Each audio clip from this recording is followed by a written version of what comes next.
Ladies and gentlemen, boys and girls, welcome to the final round of the 2020 Ride365.com Nationals live here on Start Your Systems. My name is Kellen Brauer, and we are bringing you guys the action here tonight from Fox Raceway for the finale.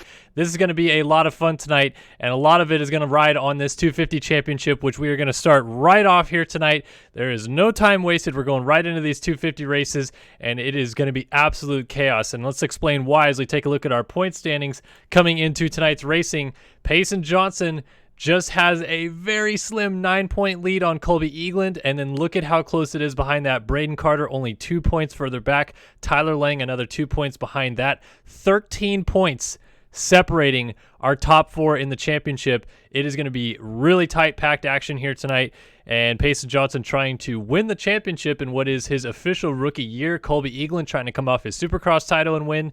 Lang has won the World MX2 Championship earlier this year, and Braden Carter as well, also a Supercross title earlier this year. So a lot to play for all these guys, and we're going to jump right into it like I said. First, let's look at qualifying times, though. And there's a couple surprises mixed in here. Number one is your fastest qualifier is Walter Gebhardt on a 2:13.632. Now, Gebhardt is going to be dropping down from the 450 class to race this event. Whether or not he is doing so to help teammates on that Panini Motorsports team, not entirely sure, but it is his teammates, Colby Eagland and Payson Johnson, that followed him home right there as well. And you can see our championship for 2, 3, 4, 5 there behind Gebhardt, only separated by basically 1 second down to Lang, but only 2/10 separating Eagland, Johnson, and Carter inside of that top five. So this is going to be absolutely wild, going to be really tough to kind of keep track of all this tonight because these guys are going to be swapping positions a lot, no question about it. Looks as though we will have a consolation race. 53 riders ran lap times. So because of that, I'm assuming we'll probably have a consolation race. So let's go ahead and jump in, shall we? Let's take a look at the server and see whether or not we will be having that consolation race. It looks like we will. Jeremy Cohenauer sitting here on the gate. Yes, 13-rider consolation race. So not quite getting right into the 250 action just yet. We're going to start off with a little bit of flavor taster, I suppose, for the evening with this consolation race. 13 riders going 4 laps. Top 4 qualify through to the motos. As I've mentioned in the past, if you haven't joined us before, the top 36 riders are automatically seeded into the motos, just like it is in real life in the Lucas Oil Pro Motocross Championship. All those riders are already going to be in the motos, so they know they're in. They are ready to go. They're going to be racing here in about 10 minutes' time. But everybody further back of that, 37 on back, has had to go through this consolation race to try to make those final 4 spots. Again, happens in real life, so that's how they do it in this game. We've had some races that do have consies, some races that do not have consolation races. It's been a mixed bag, but this one we definitely will be having that consolation race, and it's how we're going to get our night kicked off here on Start Your Systems Live, bringing you guys the action from the finale here at Fox Raceway. Really excited to be here and really excited to bring you guys this call because this is going to be really probably one of the best championship finale fights I've ever seen personally in this game. Obviously, you can go back to the Adam Holm, Alexis Leclerc title fight back in 2018. That was insane as well. But I don't think, if memory serves me right, I don't think we've ever had 4 riders this close coming into the championship where really any 4 of them could walk out of here with the title at the end of the night. And that is so crazy. A lot of pressure, of course, riding on Payson Johnson trying to win this championship. Won the opening round at WW Ranch and held the points lead from then all the way until Redbud. Redbud happened. Johnson had a bit of a rough week there and lost the points lead to Tyler Lang. Lang had it for a couple weeks. Then Lang lost it a couple weeks ago. Now Johnson has the points lead again. And bam, here we are at the finale, 11 rounds deep. Going to be 22 motos ran for this championship and all laid on the line for these final 2 here tonight. This is going to be absolutely insane to watch. So here they are out on the track, the runners in the consolation race. They are just doing their parade lap right now. I actually forgot I need to turn up the sound just real quick. 1 notch there. There we go. And as mentioned, 4 laps, 4 riders going through. And I'd imagine all these guys as well want to make it into the final motos of the year. Be really bummer deal for them to miss out.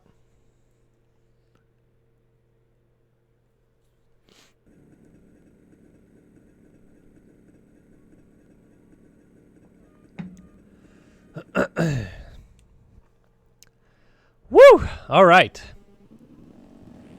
So yes, I can see chat. Yes, I can see you guys talking. I apologize in advance if you're new here. Maybe you don't always get me to interact with the chat. I try to talk to you guys in the break when the action isn't happening on track.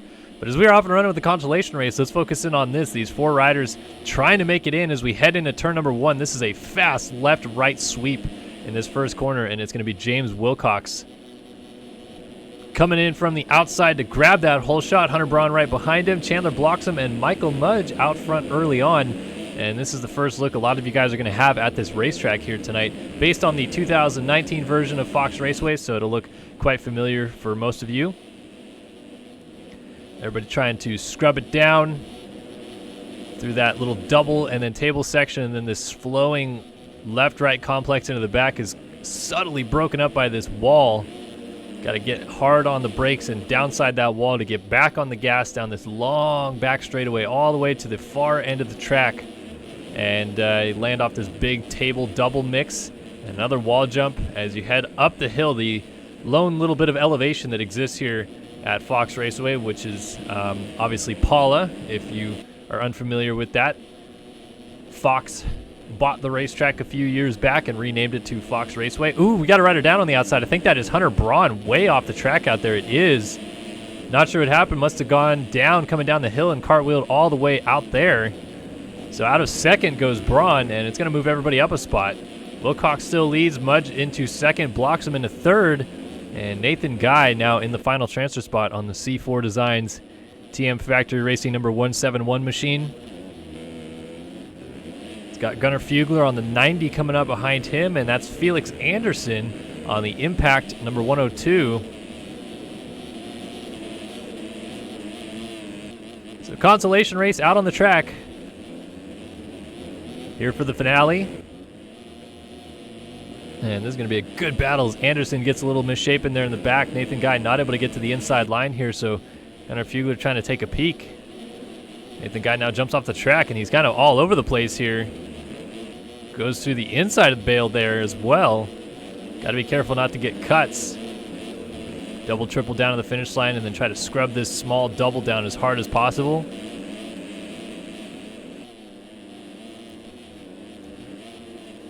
Close action here. This is 3, 4, 5, and 6 on the track right now. And remember, only the top 4 riders going through to the motos. So Nathan Guy not in really a comfortable position at all right now in this 4th position as he's trying to go around, blocks him up in a 3rd.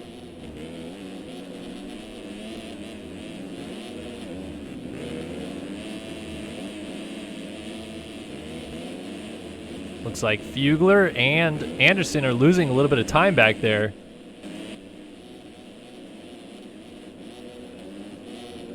Over the step up, scrubbing the table. And then carrying speed all the way down this back straightaway. So critical on these 250Fs momentum-wise as Anderson, I think, just went down in the background. Yeah, he did. He is off the bike. So that's going to be Hunter Braun going through the 79. I think that's Kyler Hockey going through as well. And Anderson gets up behind them, so he's lost touch with this group. Now it's up to Gunnar Fugler to try to make this pass. And, ooh, it's getting a little tight up here. Blocks him, and Guy racing each other down the hill. Guy finally makes that pass, and here comes Fugler up the inside on, blocks him, shuts the door, and they get together, and they're both going to slide out, so Hunter Braun slides on through. Gunnar Fugler pushing the envelope there to try to make that pass on, blocks him. Kyler Hockey also sneaks down the inside.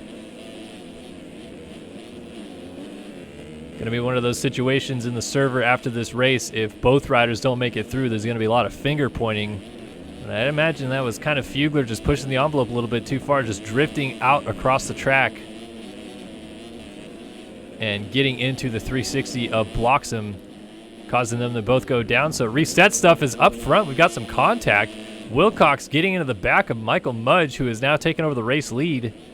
And he's going to come down to complete lap number 2 here onto that 3rd lap, and he slides out and goes down. Does not fall off the bike. Very critical there, but he's going to lose a lot of time. Has to go off the side of the track and rejoins just as Nathan Guy gets there. Got to be careful about those track re-entries. Guy might have a line on him down the inside here to get this pass done, as well as they go through these rollers. Mudge trying to fight back, but Nathan Guy does lock down that position.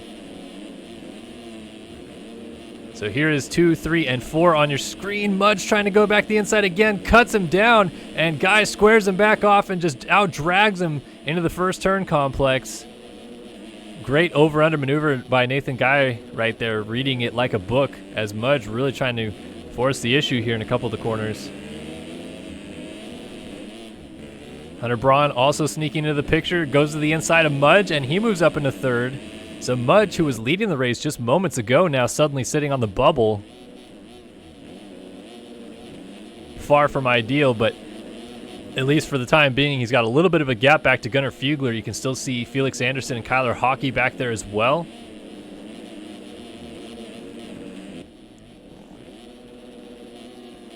Double up to this big table single option. Then the wall jump. Downside that and just carry so much speed as much as you possibly can up the hills. It is not going to be as crucial on a 450, this track, to downside some of these walls and such. You'll see the 450s probably actually launch the walls on occasion. But the 250F's so momentum dependent. Last thing you want to do is just sap all of that power and not have a good drive down the backside of a landing. So that's why I see these guys really careful with downsiding the walls as Mudge goes down. Oh, Michael Mudge out of fourth, so Fugler goes by. There goes Anderson. Here comes Hockey. And Mudge is going to get up in the 7th spot. And that puts Fugler on the bubble.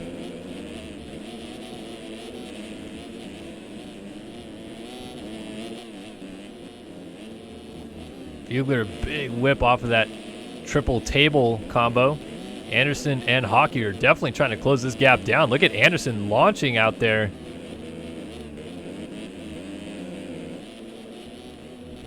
Oh, Anderson, little nose high. Got to corral that Impact Suzuki underneath of him. White flag is waving. Gunnar Fugler under attack here. So 1 lap to go before we have completed this consolation race. And look, you can see riders ahead of Fugler. Fugler's actually kind of trying to catch this group a little bit.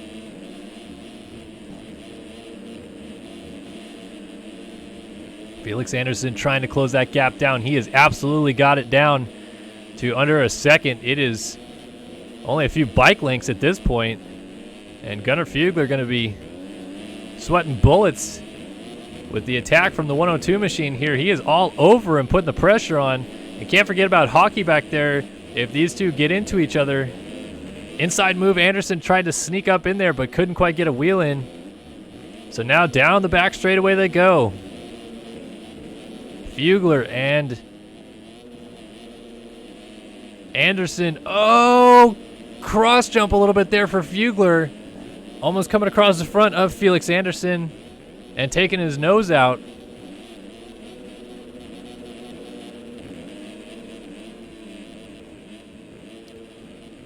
Anderson, a little mistake right there. Hockey just licking his chops that these two get together. Maybe they even catch Hunter Braun just up the road. Is good drive for Anderson. Let's see if he tries a move. He's going to launch a little further down the hill. He tried to look inside, but ends up hitting Fugler's back tire. So Fugler swings way outside, and Hockey tried to seize the opportunity and slides out, pushing the envelope too far. Very slick racetrack here. Not a lot of deep lines. Very similar to what you do see at Paula. So that might have given Fugler the breathing room that he needs to go through in this one. As back out front it is James Wilcox here with a few turns to go, trying to win this consolation race and stamp his ticket to the final 2 motos of the season in this 250 class.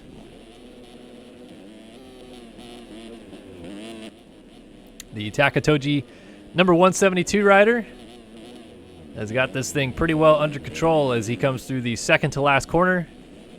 Hits the table smoothly, downsides it, and carries his momentum into this fast right-hand kink for the final corner. Little table option here, and then double, triple down to the finish line, and James Wilcox picks up the win in the consolation race here at Fox Raceway. Nathan Guy comes across second, Hunter Braun will be third, and Fugler goes through to the motos in fourth. Kyler Hockey going to just miss out in fifth. Felix Anderson also missing out in sixth.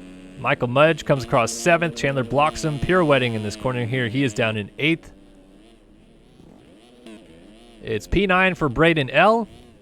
Rasmus Eriksson has called it a moto, as has Christian Reed, Jake Kazarian, Tanner Thorson. And that is it, ladies and gentlefish.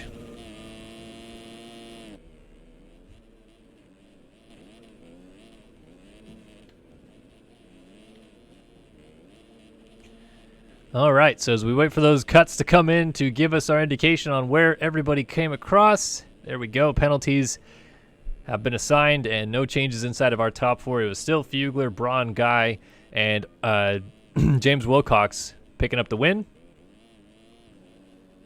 So our field is now set. 40 riders set to go to the line here for the final 2 motos of the 2020 Ride365.com National, the 250 class, in what is going to be one of the most incredible season finales you will ever see, with the top 4 separated by just 13 points. Anybody, literally anybody in this class could win this thing tonight. And it is going to be a lot of fun to watch, no doubt about it.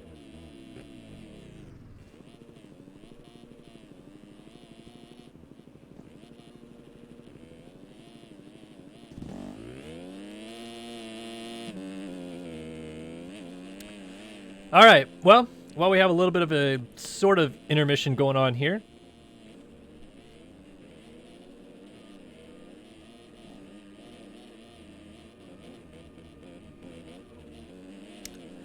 I'd like to ask you guys in chat, all 145 of you that are here so far, who are you picking for this 250 championship tonight? Payson Johnson, your current points leader. Tyler Lang sitting 2nd in the standings. Braden Carter sitting 3rd. Colby Eaglin also mixed in as well. Who is it going to be? Who have you got for this championship tonight? It is wide open. Any of these guys can get it done. But which of them will be a champion at the end of the night? None of them are outdoor champions yet either. So as mentioned, Eagland and Carter picking up those indoor titles, and Tyler Lang winning the MX2 World Championship. But none of them have won this specific championship right here, this Race Factor Gaming National Championship, which is a big one to win, because not only is it a little bit longer, more grueling, if you will, than Supercross, longer races, more races in total. But if you get to the opportunity to win this championship, you also get the ability to pick a single digit, which is very rare in this game.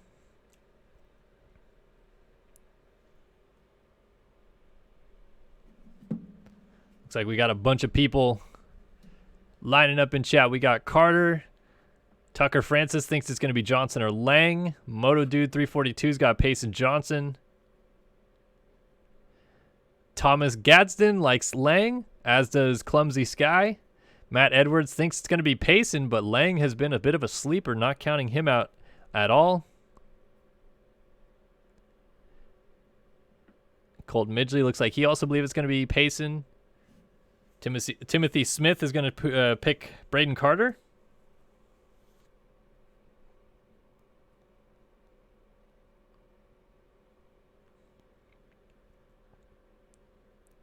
Wallman for the race win, says Moto Dude. And remember, Walter Gebhardt electing to race the 250 class here tonight. A bit strange, as he's been very competitive in the 450 class of late, but maybe, just maybe, he's trying to play a little bit of spoiler here in this championship for his teammates, Payson Johnson and Colby Eagland. And remember, Eagland has been very strong down the stretch here, closing the gap down to everybody ahead of him and putting the pressure on Lang and Johnson, who were ahead of him in points up until last week, when Eagland leapfrogged Lang, who had a terrible week at Ironman last week.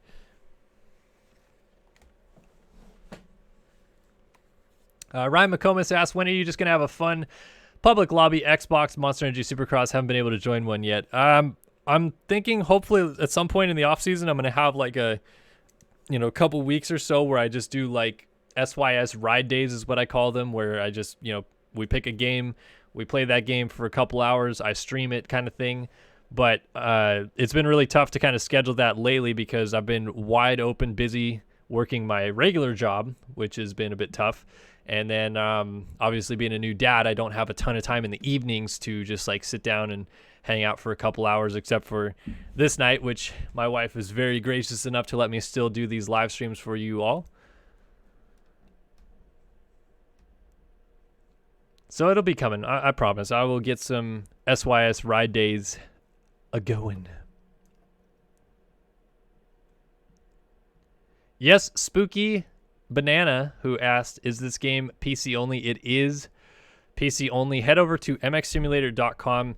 If you don't want to get the full game, there is a demo available that you can try out, but the demo is very limited into what you can play. There's only a couple tracks on it, and I promise you, you'll play the demo and you'll probably buy the game. If you buy the game, you'll go like 2 weeks just being well annoyed with it. It is a very difficult and challenging game. It is not easy to stand, up in a straight line, even much less be able to throw the big whips and stuff that you see these guys do. It's going to take some time to be as good as the riders you're about to see race this track here tonight on Fox Raceway. Takes usually years to be as good as them. So don't ever feel discouraged about your skill set in this game. Going to take a while, no matter who you are. Even the best in this game have taken a long time to get to where they are.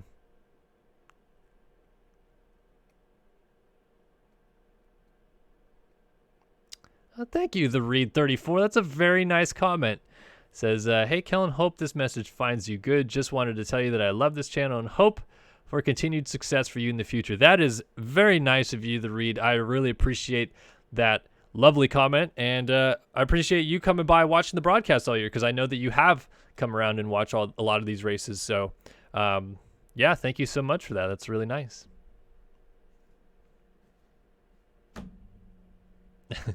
Everybody is so keen on seeing the baby.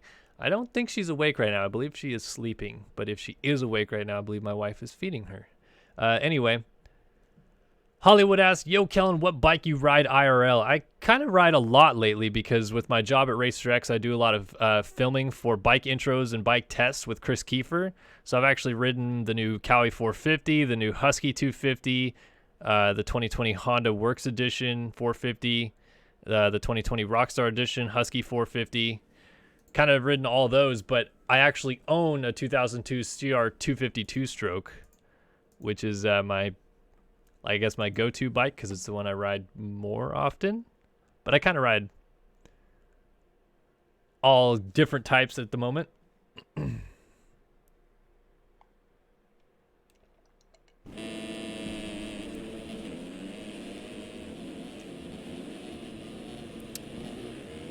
All right, loaded into the server here for the final round. Two motos coming hot and heavy.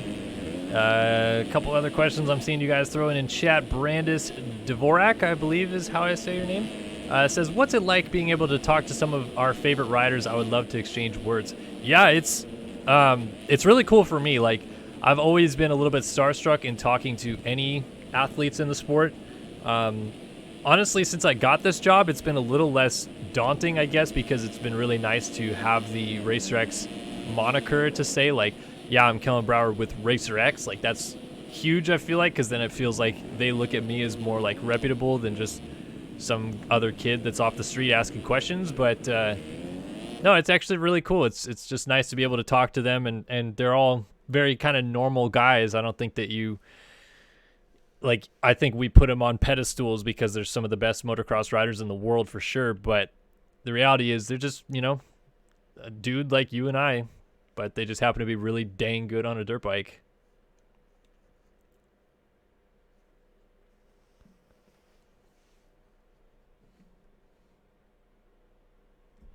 All right, folks, it is time to get this championship kicked off here tonight. Hopefully we get loaded in time for the gate drop here in moto number 1. I don't know why I load in and then I load in again, and this always takes so long right here. But here we go. The revs are up for the final round, and we are off and running.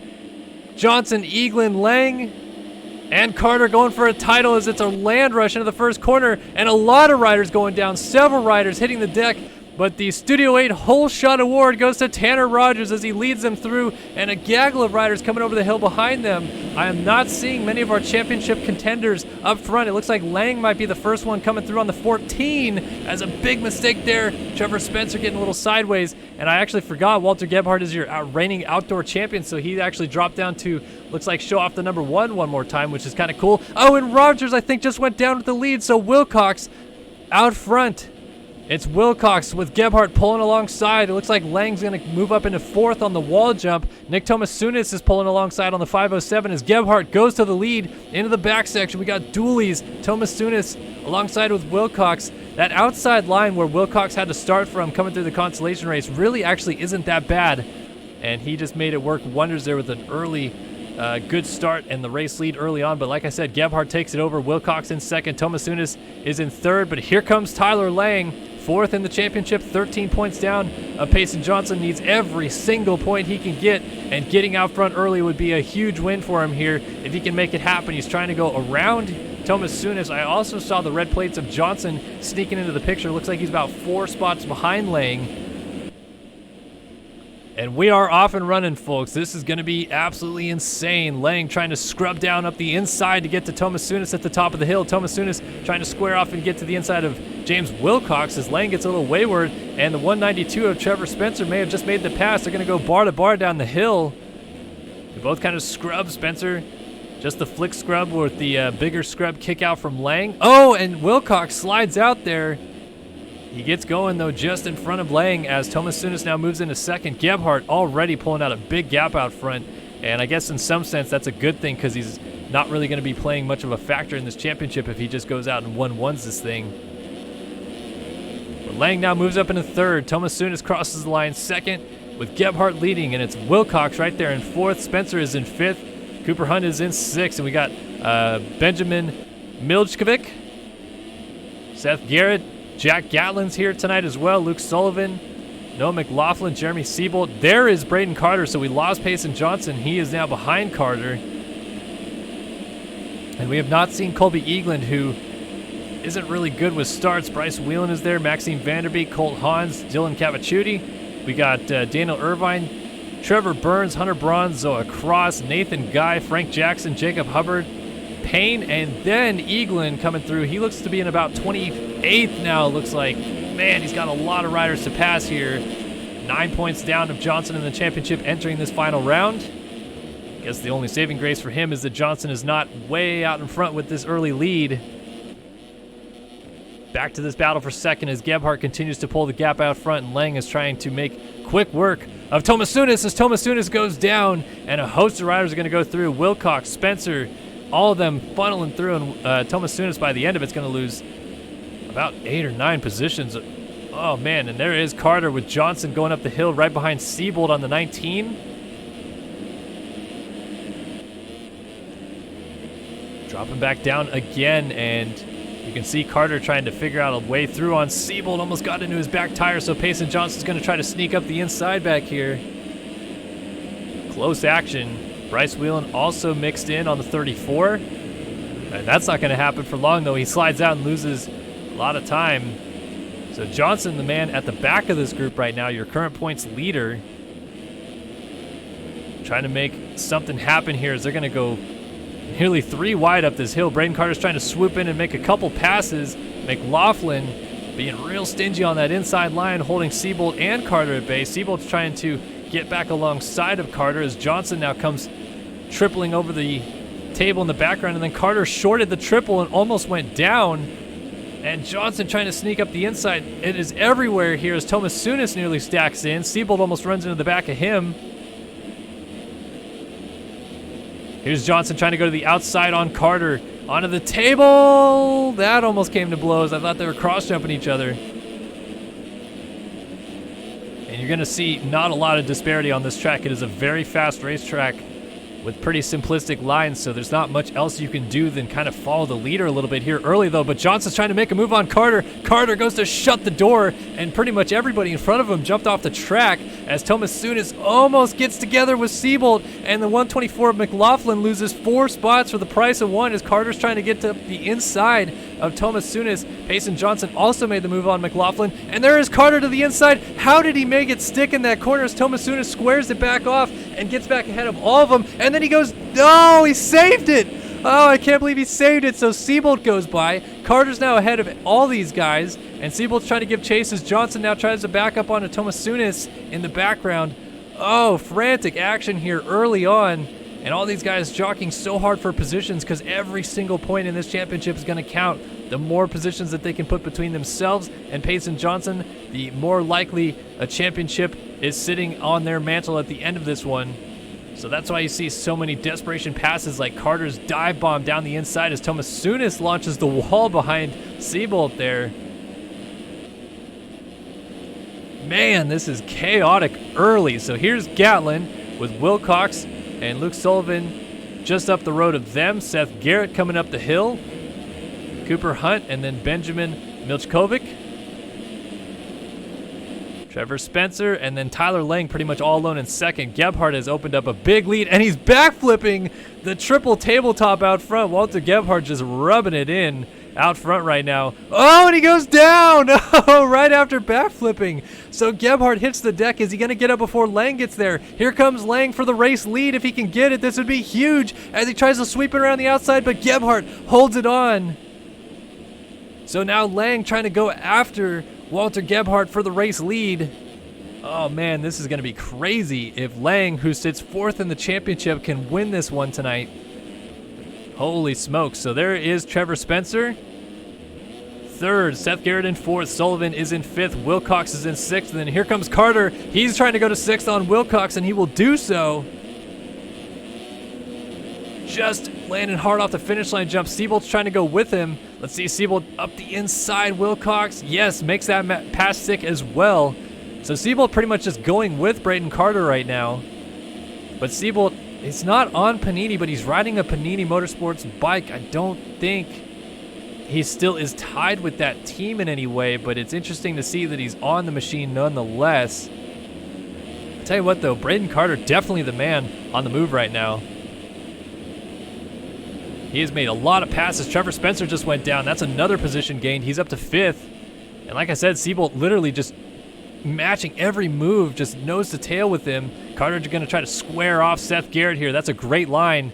And if he can get alongside on the wall jump, he opens up the opportunity to out-drag him down the back straight. But Seabolt's going to try to take advantage of them both. He splits the gap, goes around Carter, and he's trying to get to the outside of Seth Garrett on this table.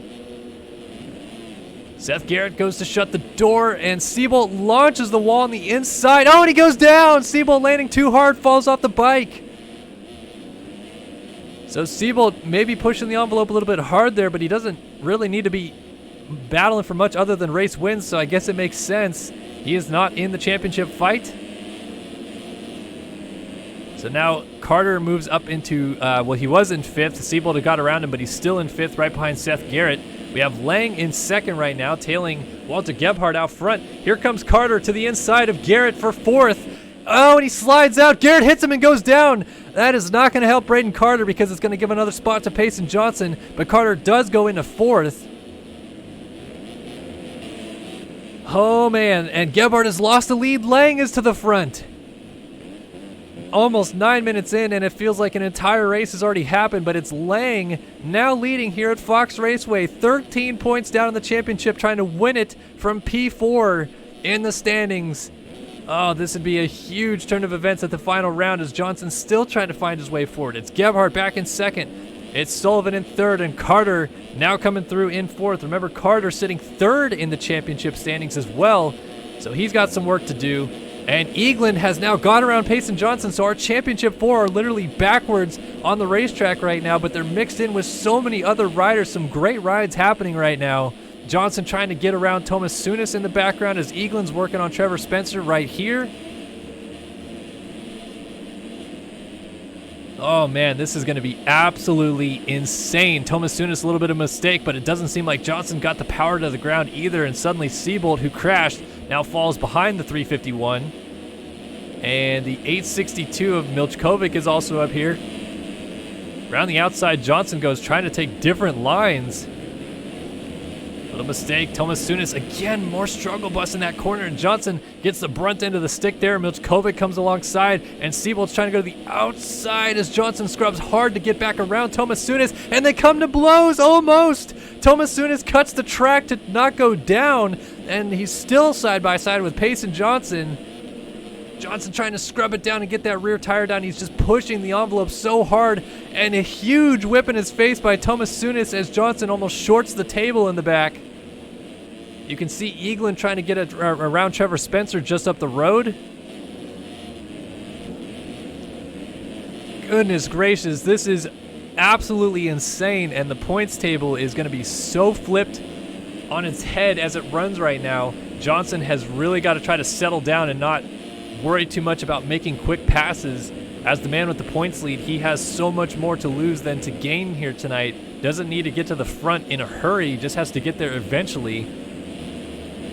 But you can see these guys are absolutely making him work for it. He just cannot get this pass done on Tomasunis yet, who's riding fantastic. And it looks like Eaglin got around not only the 192 of Spencer, but the 172 of James Wilcox as well. So Johnson looking at more points slip away from him ahead of the road. He's still trying to get Tomasunis, who is just laying it down.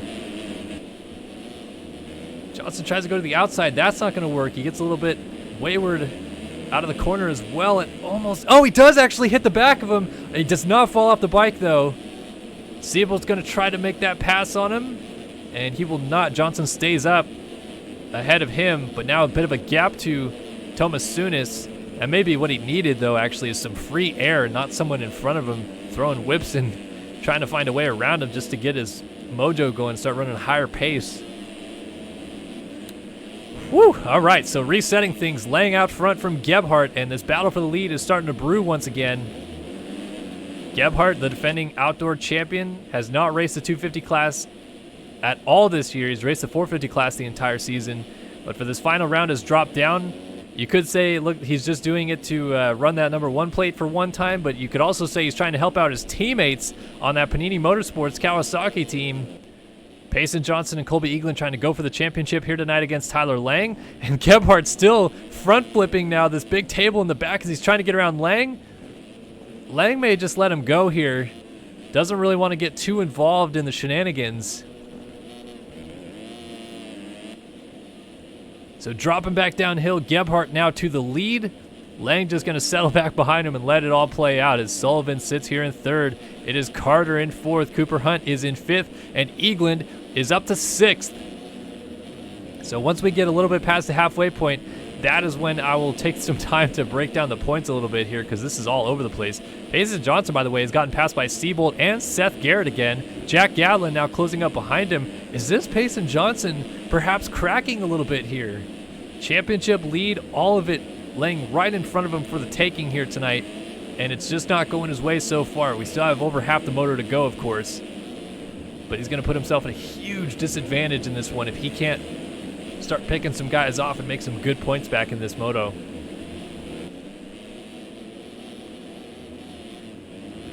Seth Garrett trying to keep him at bay. Like I said, Gatlin also closing up from the back. Doesn't seem like Johnson is quite dialed in just yet. He has kind of like another level in him that we're not seeing just yet. He hasn't really found the groove on the track yet, isn't putting down some of the burner laps that we've seen him do, but pulls up alongside Seth Garrett, and he's going to make that pass. He was a little bit out of control to make it, but he actually did get it done very nicely in the end.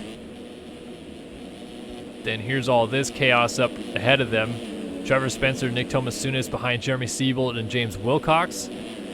They're in a close four-rider train, but they have lost the toe of Eaglin ahead of them. Eaglin has opened up a pretty sizable gap on that group, and he's actually going after Cooper Hunt, which I believe will be for the 5 spot. As mentioned, Eaglin has been on a tear down the stretch here late, which has moved him up into second in the championship coming into this final round. And it's not very surprising, I should say, to see him making amends from a bad start already and finding himself battling for the top 5 spots before we're even halfway through this moto. Okay, everybody take a deep breath. We're a quarter of the way through this championship fight here tonight, and we got some things to talk about.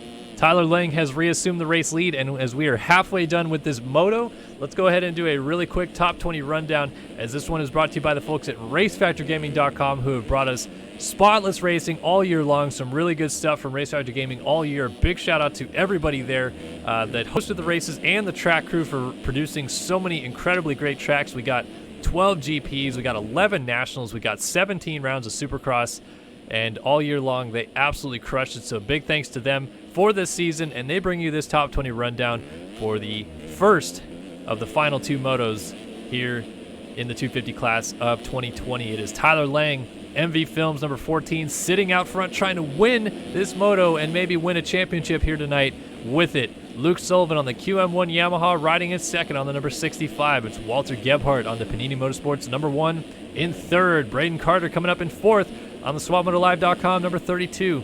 It's now fifth for Colby Eaglin on the Panini Motorsports number 24. It's sixth for Cooper Hunt on the Privateer Effort number 304. Seventh now for Jeremy Siebold on, I guess, Privateer Effort, but also riding a Panini Motorsports Kawasaki number 19. Eighth is James Wilcox on the Takatoji number 172. Ninth is Trevor Spencer on the SwapMotoLive.com number 192. And 10th is Payson Johnson trying to make so many quick passes as fast as he possibly can on the 351 Panini Motorsports Effort, holding on to those red backgrounds here, trying to win this championship here tonight. And he's working so hard to do it. Trevor Spencer just giving him everything he can handle. Oh, cross jump! Oh, and then, oh, how did he stay up? Payson Johnson stays up as Trevor Spencer goes down.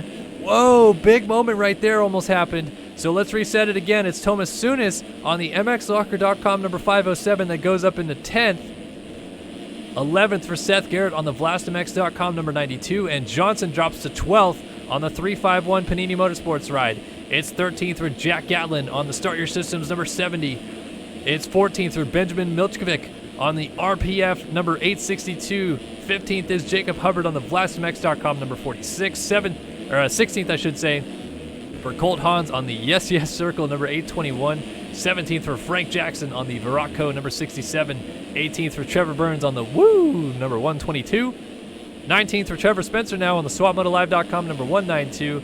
And 20th is Maxime Vanderbeek on the Elevated Motorsports number 151. That is a top 20 rundown again, brought to you by RaceFactorGaming.com, as we head back up to the front and see this man still leading. Lang, Sullivan, and now Carter up into the 3 spot. He's gotten around Gebhardt, as has Eaglin. So Gebhardt losing the lead has dropped all the way back to 5th. Eaglin has gone up to 4th.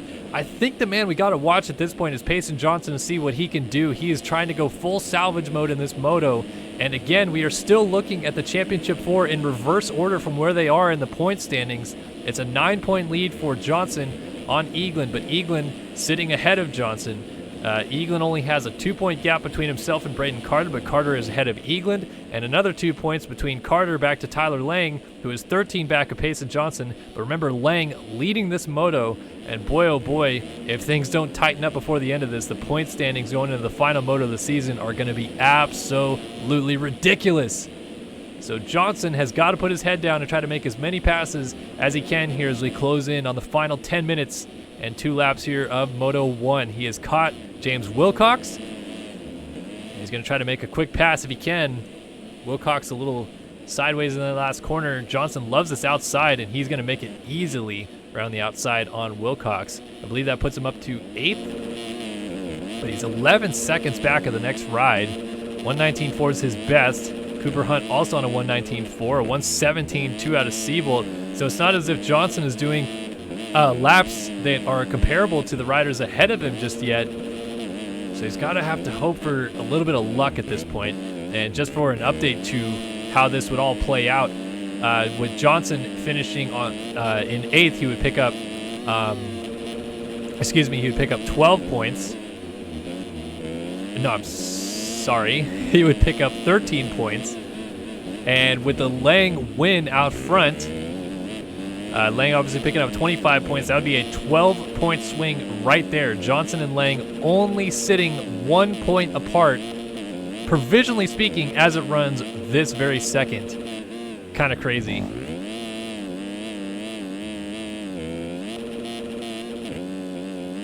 So let's see if Johnson will stick on board with him for this lap, because he's finally got free air. This is going to be a big make or break lap right here, because if he can start clawing that gap down ahead of him to try to get some more valuable points up the road,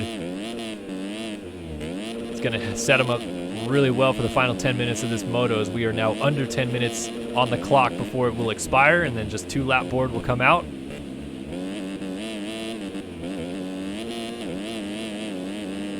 So you can see that gap is coming down. It's coming down roughly about a second or so every 30 seconds on the clock that passes by.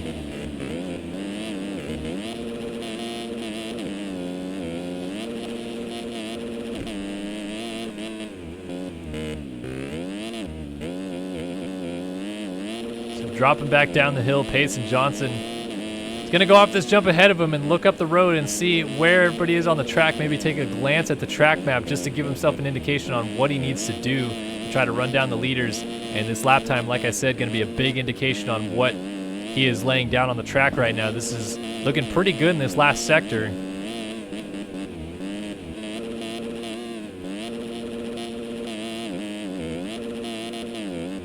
Down to the finish line jump, he lays down a 17.6. So there you go, comparable lap times to what Seabolt was running. Cooper Hunt a 2:22.1, losing 5 seconds that last lap alone to Payson Johnson. Seabolt an 18.4 and 18.6 for Walter Gebhardt, who's working on. Oh, and Sullivan just went down. Sullivan is down, and Eagland, as they're working around some lap traffic there, Eagland now moves up into, that is third.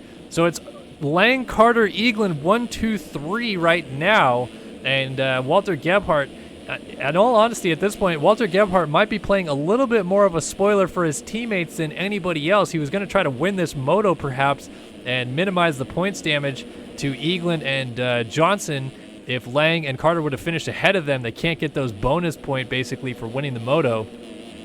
So because of that, any damage that Gebhardt does here is if he passes Eagland, that damages Eagland's championship hopes, and if he stays ahead of Payson Johnson, that obviously also helps Lang and Carter ahead of him. So I'm curious to see how this plays out, whether or not Gebhardt lays up and just follows Eagland home. Maybe he lays up even more and allows Johnson to go by, or maybe he really isn't here to be a good teammate at all, and he's just trying to win the race or do the best that he can. So up in the air right now. Big shout out to Alex Kerr in chat, who is updating us as the points constantly are changing as they're live. And with Eagland now moving up into third and Carter moving up into second, it puts Payson Johnson on 396 points, Tyler Lang on 395 points, and Braden Carter and Colby Eagland are tied on 394 points. Yes, that is correct. 2 points as they run right now separate our top 4 in the championship, but that just changed again. Eagland slides out, and Gebhardt goes back through. So there you go. That's exactly what I'm talking about. Eagland now losing points. He lost 2 more points. He's going to drop to lone 4th in the championship on 392 points. As Gebhardt gains points, that doesn't matter, though, in the championship scenario. And it looks like Johnson also might be making some moves. I think he's up to 7th now. Yes, Sullivan has dropped behind him. So Johnson up into 7th, gaining some points. And as this moto starts winding down, you're going to start seeing a bit of a frantic push here for Johnson that could end up biting him. You don't want to see him push the envelope a little bit too hard here, as, oh, that was Fugler going down, lapped rider. And he's looking up the road, is Payson Johnson, as, is that Cooper Hunt? No, that is another lapped rider.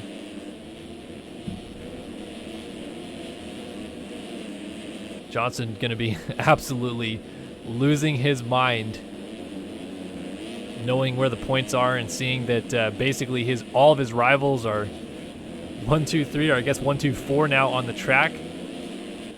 And Cooper Hunt playing some spoiler roles here at the moment.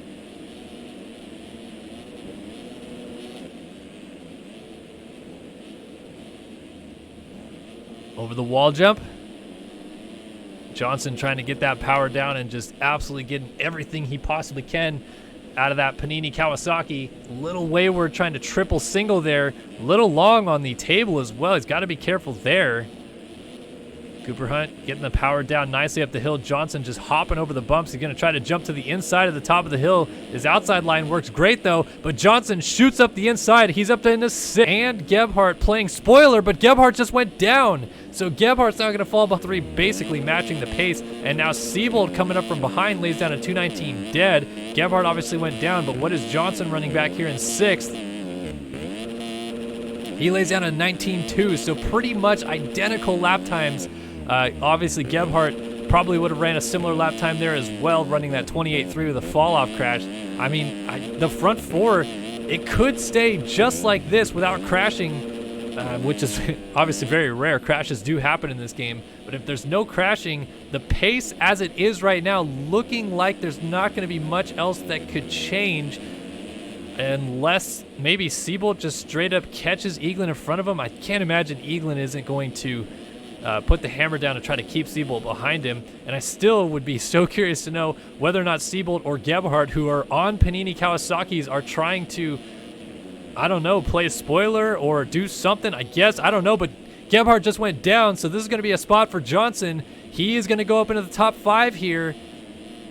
Maybe, maybe not. There is Gebhardt. So I think Gebhardt is playing a teammate now. I think he is trying to let Johnson and Eaglin have their points. And now it is Siebold that is going to be the lone spoiler on the track. As it sits, though, Johnson now going to lose 9 points to Lang, so he'd have a 4-point advantage on Lang. And he's losing 4 points to Eaglin, so he'd have a 5-point advantage on Eaglin. And he's losing 7 points to Carter, so he would have a 4-point advantage on Carter. So 4, 4, and 5 is the gaps now behind in the championship, but Gebhardt's not done with him. So if Johnson has another mistake, I don't know, this is going to be interesting. Gebhardt definitely keeping pace and Johnson honest. I can't imagine what you really want if you're trying to focus on putting in good, consistent laps to someone right up your tailpipe. So whether or not Gebhardt is being the good teammate or maybe he's trying to push him forward, I'm not 100% sure. And now Gebhardt a mistake. That's going to open up a bit of a gap and some breathing room there for Johnson. So 2 minutes on the clock and then 2 laps after that. And this may very well stay status quo as Lang continues to lead the race. But like I said, these gaps are practically non-existent. You can give an indication right here coming down this straightaway. Here is Lang coming into this corner and a couple lapped riders coming through. There is Carter in second on the number 32. Then you can see coming into the corner in the background, there is Colby Eaglin on the 24. He is in third. And then in fourth is Jeremy Siebold on the 19. A little bit of a gap now back to Pace and Johnson, but there comes Johnson in the background. And he is running in fifth. So like I said, not a ton of disparagement among the top 5. Really just a couple crashes and suddenly things are switched up a ton as Siebold goes down. Siebold goes down. I have no idea if he OJ'd there or not, but here comes Johnson to the wall jump, and this could be fourth for him as he's going to see Siebold getting up just in front of him. That's going to give Eaglin the breathing room that he needs.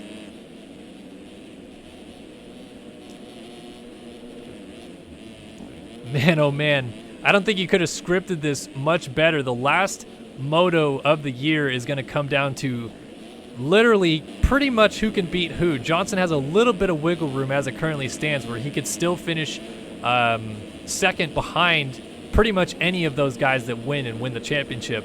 Oh, and Siebold just went down, and that's going to be Johnson up into fourth. So that's another 2 points gained for Pace and Johnson. That extends that gap out to 6 points on Lang, 7 points on Carter, 7 points on Eaglin, and he's going to be breathing a little bit more of a sigh of relief right now. But he's got to try to hold it.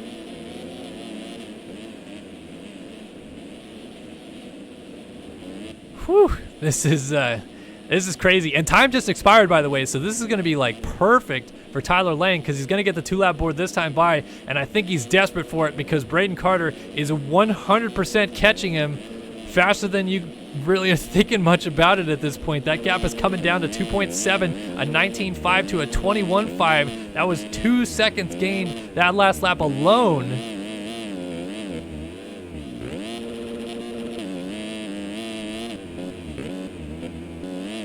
So Carter trying to push up to the back here of Tyler Lang and make things interesting here.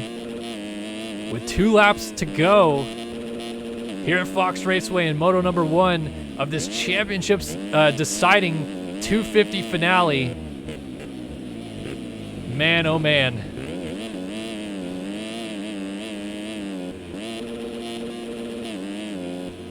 Out to 3.7 seconds, so Lang responding a little bit. But what I'm more nervous about is the fact that if you look at the map, there's a green dot and then the dot we're on right now, the red arrow. You look up at the top of the hill right now, there's a gaggle of lapped riders, maybe 8 or 9 of them in a train right now, and these guys will probably hit them before this race is over. I just hope that that doesn't change much with the race itself, as Carter's just throwing caution to the wind, trying so hard to get to Tyler Lang here. Oh, that's not going to help though. A little mistake, and he high centers on the rut. That's going to be a lot of time lost. Bouncing down the hill, and another mistake. Carter sliding out again. Coming unglued a little bit here. So here is Johnson, and Seabold has lost a ton of ground to him. So really our top 4 may well be locked in here. So the only potential changes, I guess, is if crashes happen. Otherwise, it's pretty set up at the moment with the white flag about to come out next time by. I think some of these guys, maybe Eaglin wants to go after Carter here to try to open up a bit of a gap between himself and Carter in this championship. I don't know. Either way, I feel like some of these guys are going to be like, just get us to the flag. Johnson's hoping that these guys go down on the last lap and really gives them an opportunity to claw some points back. But boy, oh boy, does this set up an interesting last moto. Johnson goes down. Oh, but he's going to have time, I think. He's going to have time to get going. Seabold will not get there, but Sullivan and Seabold are coming suddenly. And Johnson's going to have to hope to not fall again, so any chance that he had of getting inside of the top 3 has probably gone out the window with that fall. And he's probably going to be tightening the sphincter a little bit now and just try to make it to the checkered flag without another one. So Carter trying to run down Lang. He's now 6 seconds back. Eagland only about 4 seconds back of Carter has closed that gap down.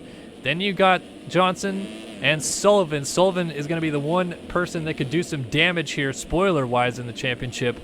But it's going to... Oh, Johnson down again! Johnson down again after the finish line jump. And here comes Sullivan over the jump to take the position away. Johnson just getting going. Sullivan going to try to get to the inside. Oh, man. Johnson suddenly has some work to do. He's got to try to keep Luke Sullivan behind him to minimize this damage. That is going to be a 2-point swing for him alone if he can get this away. Luke Sullivan trying to play spoiler here, and Payson Johnson desperate to not let it happen. Is he getting complacent, Payson Johnson? What a weird place to fall, too. And Sullivan just trying to keep the pressure on. You know, it could come down to cuts, too. One of the things that you don't ever really think about until it gets to this stage of the race is that, you know, maybe Johnson went off the track once or twice in some weird spots, lost a lot of ground. Meanwhile, Eaglin has absolutely caught Braden Carter for second. And could you imagine if Johnson loses another spot, Eaglin gains another spot? That is going to be some big swings right there, championship-wise. Oh, these guys absolutely heart in mouth right now as Lang drops down the hill for the final time. Carter has Eaglin closing up. Johnson still has Sullivan in his rearview mirror. This is not over at all yet. But talk about coming through when the pressure is absolutely at its highest. Tyler Lang is going to bring it down here in the final couple corners. Final corner here, actually. And down the final straightaway. Just got to navigate some down riders. Moto 1 at Fox Raceway goes to Tyler Lang. It's going to be Carter just holding off Eaglin for second. Again, cuts. That's going to be 7/10 in it. And Sullivan pushing last gasp effort here, trying to get to Payson Johnson. Oh, man, and Johnson just trying to keep it on 2 wheels, just getting a little wayward there in that last corner. Sullivan, man, credit where credit's due. He definitely kept it close here. Johnson's just got to hit his marks here in this last straightaway. Sullivan's going to try to get it as close as he possibly can, but Johnson's going to try to launch it down to the finish line here. And in the end, the gap was 1.3, so definitely cuts could factor in there. You never know. And it's going to be Siebold crossing the line 6th. Back here, another battle as Hubbard trying to close up on Cooper Hunt. That's the 94 of Austin Bear, a lap down mixed in with them. Boy, oh boy, this is going to be insane to watch those cuts and see if anything does change. As down to the line, it's going to be Hunt in 7th, Hubbard in 8th, Zoa Cross, he is going to pick up 9th, and Frank Jackson brings it home in 10th. Seth Garrett looks to have 11th, all but locked up. Colt Hans trying to hold off Maxime Vanderbeek. A lot of riders funneling in here. That's Dalton Plessinger a lap down, and Gunnar Fugler is also a lap down just ahead of them. Hans just trying to hold on to this spot as Vanderbeek putting the pressure on. But it looks like Colt Hans is going to get it. Benjamin Nujkovic back here. We got Dylan Cavacciuti. Trevor Spencer, Casey Cochran side by side with Dominic Tiberino. Tiberino is going to send it down to the flag. It's a drag race between Cochran. Oh, and contact as Tiberino gets Cochran at the line. That was in the end for 17th, 19th to Trevor Burns, and 20th will be James Wilcox, barely holding off Lane Wolford, and Walter Gebhardt doesn't even score points in this moto. As he comes across in 22nd, Jack Gatlin will be 23rd, Tanner Rogers 24th, Dominic Paolini in 25th here. 26th will be Noah McLaughlin. No, I'm sorry, 26th will be Riley Hewen. So 27th will be McLaughlin, and then we'll get cuts in as P28 was a lap down.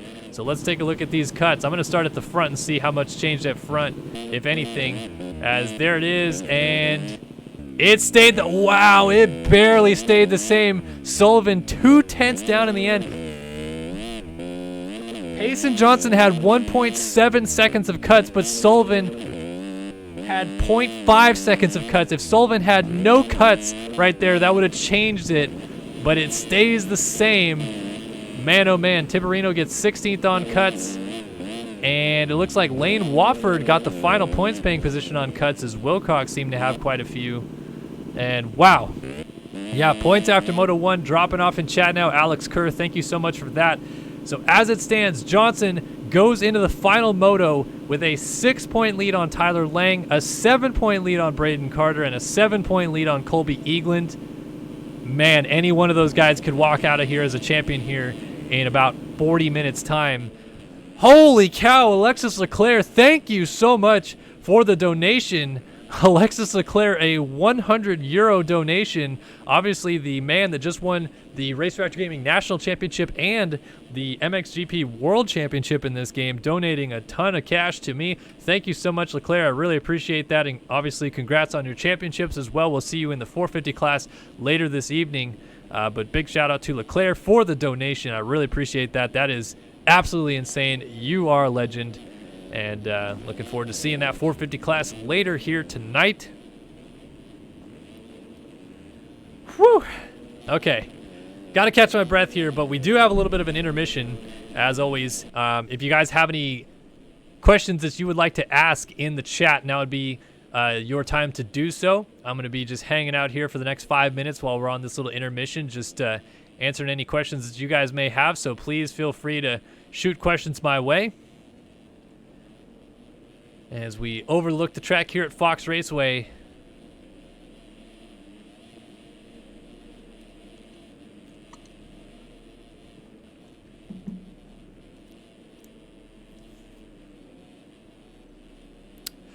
Yes, Alexis Leclerc is French. He is from Picardy, France, more specifically.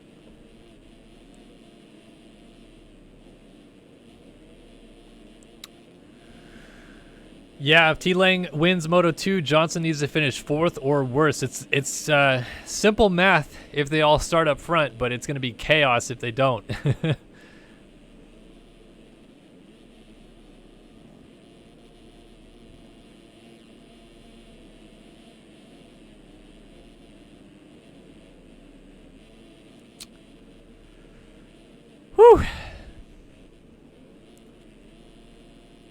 Tom Twinstra wants to know, is Dungey really racing SX in 2021? Those are the rumors. Believe them if you will. I had heard this rumor for a little while, not just of late. I'd heard it before what Math has put out. I still kind of hold my reservations of like I'll wait to see, like I want to see it to believe it, if you will. But if you believe the rumors, then yes, Ryan Dungey apparently has guaranteed rate coming on as a title sponsor for his own race team that he's going to be running next year, and he's going to get factory Hondas leased to him. And apparently Ryan Dungey is planning a comeback in 2021. But that is a rumor, people. That is not fact. That is just the hot ticket going around the paddock right now. So we'll see whether or not that comes to reality or not. Hayden Scott wants to know, when are you going to do an updated top 10 sim players of all time? Whenever I have like 80 hours to do it. It's a lot of work to do it. It was a lot of work wrangling everybody together to vote on it and do it. I think a lot of people were confused that video was just like my brain picking things. It absolutely was not. I polled, I think, 35 or 40 different community members that have been around the game for a long time to vote for your top 15 greatest MX Simulator players of all time, and then I ranked them based on a point system, and that's how we got the top 10 list that you see from 2016. But again, it's just going to take a lot of time to actually build that whole list out again and grab all the footage and put it all together and narrate it and all that stuff. So it's just one of those things that not really on my radar because it's going to take so much time. But I think I will eventually make one. Maybe I won't guarantee this year, but I'll look into it by the end of the year. Goon 320 says, should I go to Scott Atkins Pro SX MX Tech School? Been considering it. I think that really any motocross school is good for you to go to, especially if you're like more of a beginner level rider trying to kind of, I guess, more or less get into the sport and kind of understand what, you know, riding a motorcycle is supposed to feel like and everything like that. Even if you're not a beginner level rider, it's still good to get that little extra, I guess, like token of understanding about the sport and how you should be attacking corners and shifting and clutch use and stuff like that. So yeah, I mean, I would not Scotty Atkins specifically, but any of them I think would be worth your while to go to. Kobe Barton wants to know the point situation. 401 points for Payson Johnson, 395 points for Tyler Lang, and tied for third on 394 points is Braden Carter and Colby Eaglin going into the final moto. Could I do a championship for Monster Energy, please? Like Monster Energy Supercross? What do you mean championship? Like me playing it by myself? Or are you talking about online race series? Because there already exists online racing series in that game. I know, can't think of their name right now, but there's a esports team that runs Xbox and PlayStation series, but then the DMR series runs the PC series, and they do a good job of that. I used to race it, but I don't do that anymore. Braden Godet wants to know, how is the job at Racer X? It's awesome. I love my job. I love the people I work with. I wake up happy every day to do my job, and it's a ton of fun. Thank you, Colin Midgley. Says, you have a baby and you're making fantastic vids. Keep it up. I'm doing my best, and I appreciate the vote of confidence there from you. The Reed34 wants to know, did I ever picture Zach Osborne being a main championship guy in the 450 class before the 2020 season? I didn't personally. That's not saying that he couldn't. I just didn't personally see it. But really cool to see that that's how it's turned out so far. I'm happy for Zacho. Hopefully he wins this title because it'd be a huge story, in my opinion. So we'll see. If he comes back in 21, who would he ride for? You're talking about Ryan Dungey. He would ride for Guaranteed Rate Honda. He'd get factory Hondas leased to him. Guaranteed Rate would be the title sponsor, and it sounds like it would be him and another 450 rider on that team. But it's not going to be a factory team. It's going to be his team, and just the Guaranteed Rate Honda team. It sounds like. Kristen Hodges says, do I have MX State TV All Out? Yes, I do. You could head over to our channel and check out the long playlist of MX State TV All Out videos that I've done in that game. I've done a ton of videos in that game, so you can check that all out.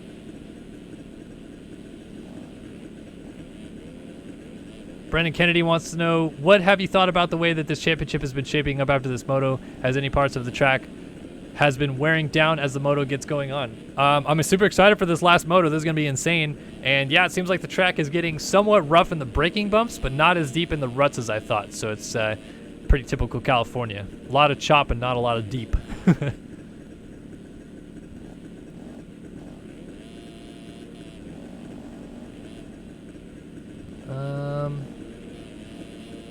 Chase Elliott Rocks 2020 says, did you know Ricky Carmichael ran NASCAR one time? Yeah, absolutely. It was a very big deal when Carmichael retired from motocross and supercross, and pretty much the next year was racing NASCAR. We were all kind of like, wow, that was quick. But yeah, he was an okay driver. I don't think that he really got some of the fair shakes that he did. I think he got kind of pushed out of that spot by the Busch brothers eventually too. But anyway, it was cool to see Carmichael racing.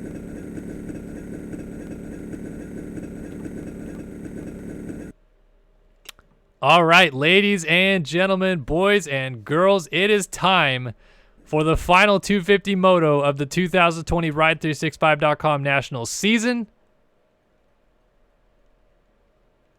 This is going to be freaking insane, as it looks like we're waiting for Thomas Sunis. I wonder if we're going to get a red flag for him, because it looks like he's about to time out. 4 seconds. Yep, timed out. So I'm imagining that's going to be a red flag. Question mark? Is it going to be a red flag? I'm not seeing a red flag. 30 board is sideways. Revs are up. Final moto of the year is off and running at Fox Raceway. Championship on the line. Is there a red flag? No, no red flag called. Thomas Sunis did not get into the moto. It's a good start for Braden Carter, but it's the whole shot for Jacob Hubbard on the VlastMX.com number 46. Carter came through very well in that first corner. Looks like, is that Eaglin? Eaglin's got a good start as well. I see Johnson peeking down the inside. I do not see Tyler Lang just yet. That doesn't mean he's not up here, though. He must have not got a great start, though, it looks like. And I guess they are not going to red flag that for Thomas Sunis. I'm kind of surprised at that, because they have it other rounds, but it's Hubbard leading down the back straightaway. Carter gonna try to win this championship from a tie for third in the standings. Trevor Spencer almost getting together with, is that Benjamin Saves on the outside? Yes, it is. Saves launching out to flat up the hill.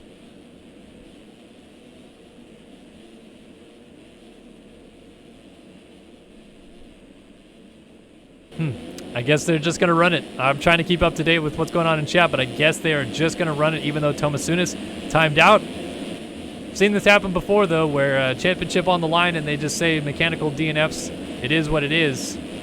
Johnson up the inside of Gatlin. This is going to be an early, valuable pass championship-wise. Eagland has got to go with him, but he's lost several positions already. I still don't see Tyler Lang mixed in up here. So let's see, how far back is he? Looks like he is outside the top 20. He is 27th. Not ideal whatsoever. Ooh, riders cutting across there. Lang has to cut the inside of the corner.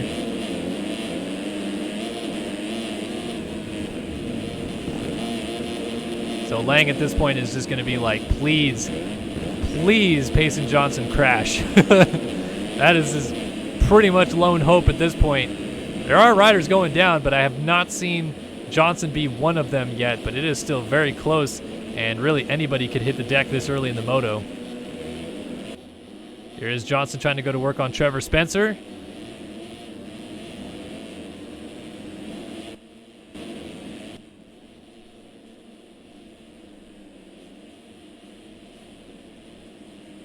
Huh. Well, Thomas Sunis says run it anyway, but Cohenauer was wrong there in chat, saying that they red flagged it before the race started in the past. But I mean, the reality is Carter has now taken over the race lead. There was a couple times that guys timed out in the server, and they pretty much immediately saw the timeout happen and red flagged it. So that's exactly what happened to Thomas Sunis, who timed out as the server clock ran down on him on the gate. He timed out, and I was expecting to see the red flag call come in chat. It did not come, and they started the moto. So, like I said, that's just kind of wrong. Hate to be like the brunt there, but it's the truth.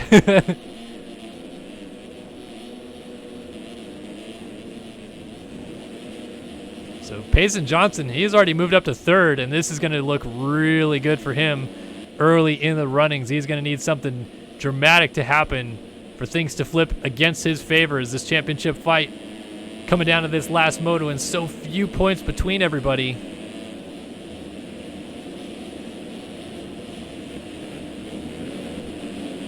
So here is Johnson in third. And maybe, just maybe, having to charge forward in that first moto and get into the groove late in the moto is helping him right now, as Carter just lost the lead. Benjamin saves around the outside, takes over the race lead.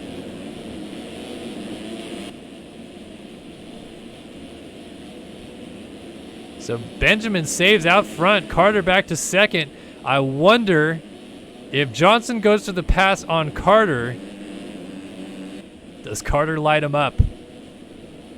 I think these guys are all pretty cordial with each other, but I don't know, man. Championship on the line, I just feel like you do whatever it takes. And suddenly Johnson closing down a little bit. If I'm Carter here, not going to lie, I'd consider the bunching technique.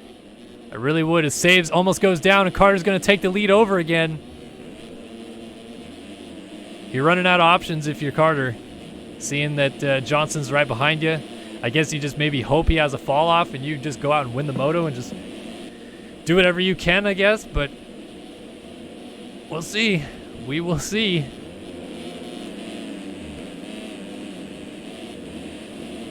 So top three running nose to tail. I believe that is Eaglin trying to sneak up into the picture in the background. He looks like he's in about 8th spot. Johnson landing out to flat, trying to get around Benjamin saves for the 2 spot.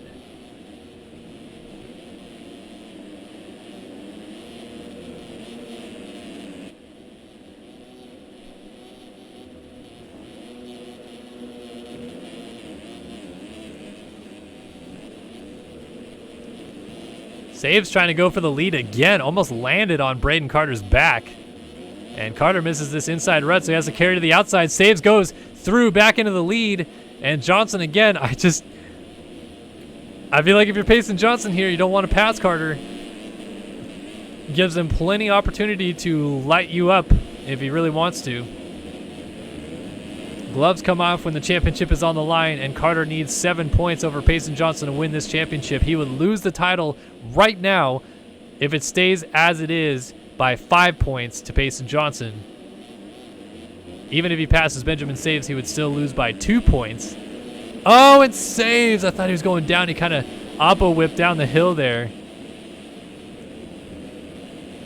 So as riders funnel up in the background, this is becoming bleaker and bleaker by the second as Johnson and this front trio just pulls away out front. Now it is a 1-2. Carter and Johnson battle at the front. As it stands, Carter loses the championship by 4 points. Johnson is trying to go to the lead.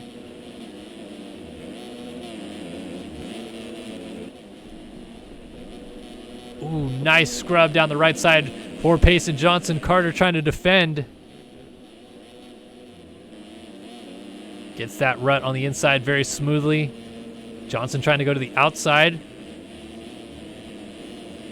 Oh, a little mistake there for Payson Johnson. I don't know if he wants to pass him. I really don't. I think he wants to be ahead of him and have a gap, but that's not what you're going to get immediately. You're going to have to force the issue to pass him. So I wonder if he sits behind him and just waits for a crash to happen. But then if Carter realizes that's what's happening, maybe slow the pace down, I guess. I don't know, man. Try what you can. There's a championship on the line. Don't stop trying. Don't just be content with just winning the moto. It is Eaglin coming back here in 4th, though. He's trying to keep an eye on what's going on ahead of him. Benjamin Saves trying to go back after Payson Johnson.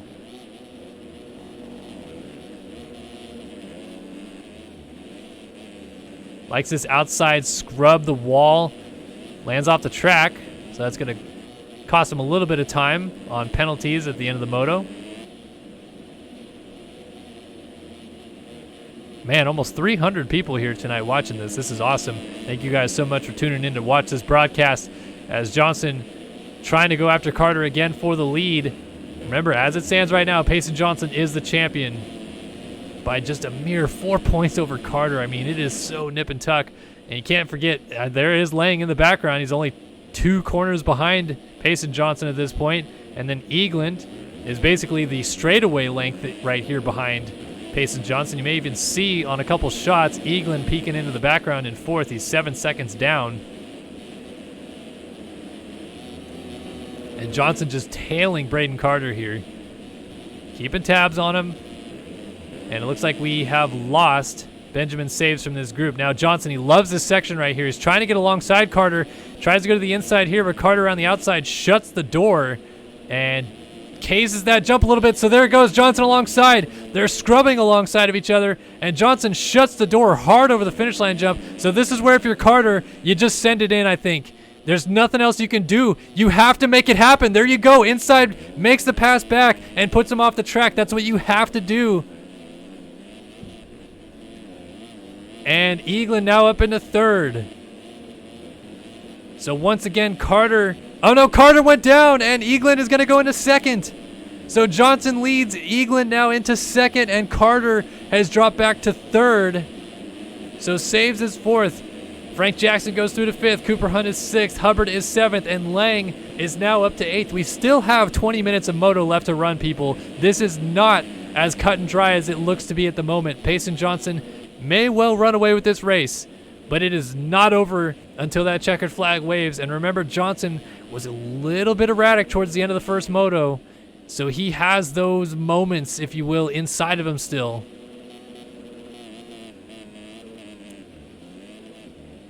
As they run right now, it would be Johnson winning the championship over Eagland by 10 points. Eagland would move into 2nd in the championship standings. Carter loses the championship by 12 points and finishes 3rd in the championship, and obviously Lang would be further back of them as he's still trying to claw his way back up in this race. So our championship trio out front right now, still waiting for Lang to come through and make some moves happen. How far off are they from hitting lappers? Ooh, very far. It's going to be a while before lap traffic becomes a factor as well, and Payson Johnson might start laying down the burners out front. We'll do a lap time check this time by, though, to see whether or not the burners have been laid.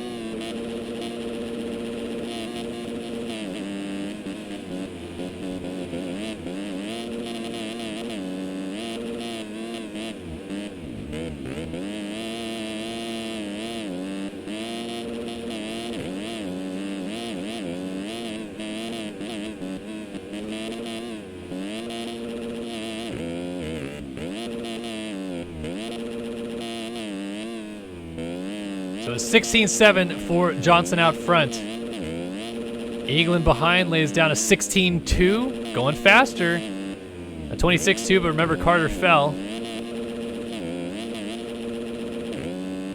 Benjamin Saves back here. He is 6 seconds back. Cooper Hunt, Hubbard, and now Lang. Lang lays down a 16-8. I mean, similar to the first moto, it's not like the gaps are huge. It's only 6-second lead right now. The problem for all of these guys is they need Johnson to be the back of the group. They need to be where Lang is right now for their chance to win a title, because none of them win the championship with Payson Johnson finishing 3rd or better in this race. So he needs to finish 4th or worse with any of these guys winning the race for their championship hopes to come to reality here. But Johnson, I think at this point, is just going to do everything he can to manage this gap out front, and rightfully as he should. Braden Carter is going to throw caution in the wind to try to run Eagland down. So maybe a better thing to keep an eye on is Lang trying to claw his way up inside of the top 4. A lot less drama than what we saw in the first moto mixed up with these guys. Benjamin Saves goes down. Lang goes up to 6th. So he's just got Hubbard and Cooper Hunt in front of him.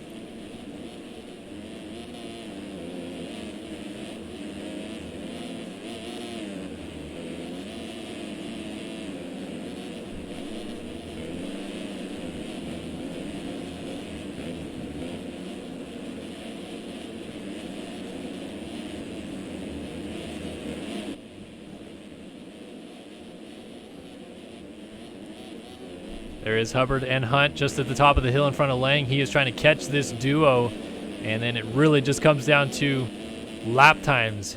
Lap times, lap times, lap times. What can they lay down? Are the gaps coming down? I think Eaglin closed up. No, actually that gap's out a little bit. 7 seconds. So it's another 16.2 out of Payson Johnson, and this time a 16.7 for Eaglin. So the time he did gain goes down, and then an 18.2 for Carter actually lost time that lap to Eaglin, interestingly enough. I thought he was closer than that. And then here is Lang coming down, still just trying to run pretty much the fastest laps he can, a 17.3. So Johnson, fastest rider on the track last time by out front, doesn't seem to be phased by this pressure. I guess the cool thing about this, with Johnson potentially winning this championship, is that all 4 of these riders will have won a major championship this season when all is said and done. Carter, the 250 West champion, Eaglin, the 250 East champion, and then Tyler Lang, the MX2 world champion. So Johnson just trying to become the 250 national champion and make all 4 of these guys have some hardware on their mantle at the end of the year. And of course the 3 champions that already exist trying to spoil that party a little bit. Lang really closing up here on Cooper Hunt and Jacob Hubbard.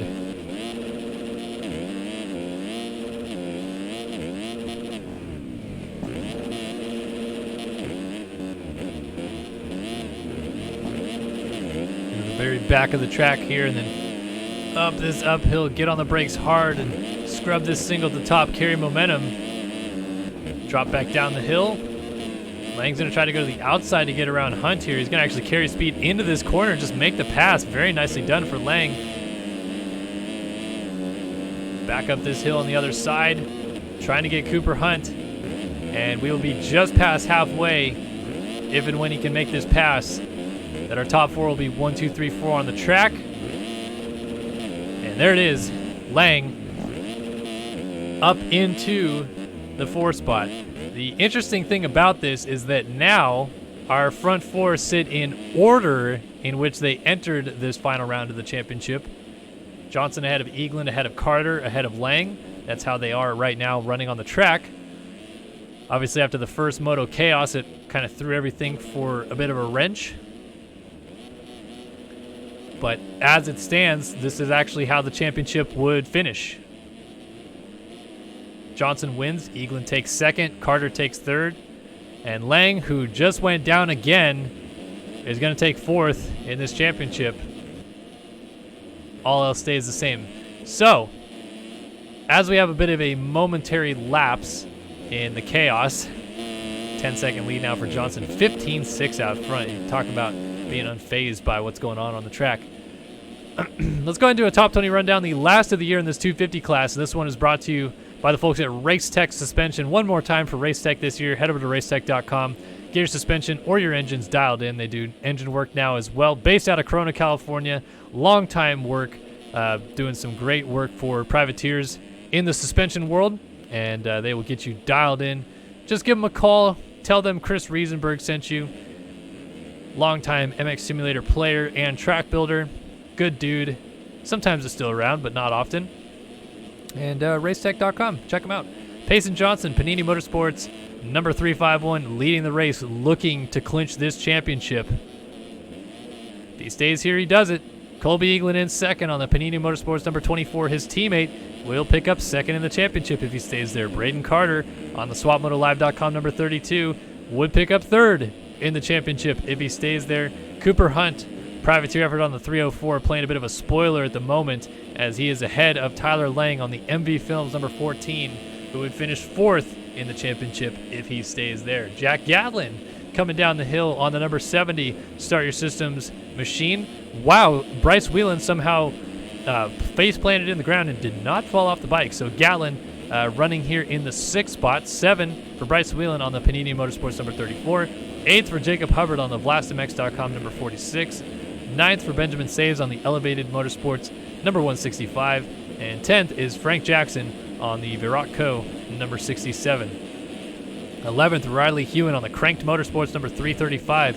12th for Dominic Tiberino on the Tegrity number 23. 13th for Trevor Spencer on the SwapMotoLive.com number 192. 14th for Luke Sullivan on the QM1 number 65. 15th is Chase Donovan on the 2014 Bandcamp. I think he's number 51. 16th for Maxime Vanderbeek on the Elevated Motorsports number 151. 17th is Zoa Cross on the Smartwater number 49. 18th for Benjamin Milchvik on the RPF number 862. 19th for Casey Cochran on the BPC number 266. And 20th is Colt Hans on the Yes Yes Circle number 821. He's got Trevor Burns right behind him. A good little battle mixed in right here, as these guys are all jockeying for this final points-paying position. Trevor Burns almost getting into the back of Casey Cochran there, has to check up in that corner. Battles all throughout the field is what you find here at Ride365.com Nationals. Good stuff. Don't want to lose sight of the championship fight, though, as Carter is still just trying so hard to catch Eagland. Lang pretty much out of any real shot at this point, unless things go super wrong for Payson Johnson, who, must be said, is now at least catching lapped riders, but I don't think many are going to be much of a problem for him. Instead, this battle for second in the championship is the one that really is one to keep an eye on here. Braden Carter trying to catch Colby Eagland. They entered this final moto tied in points, third in the championship behind Lang, who won the first moto.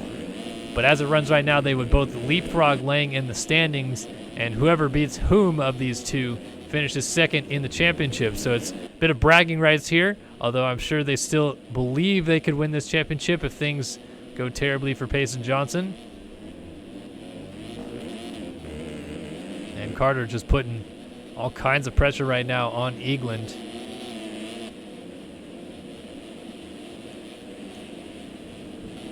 Ooh, tough landing there for Carter.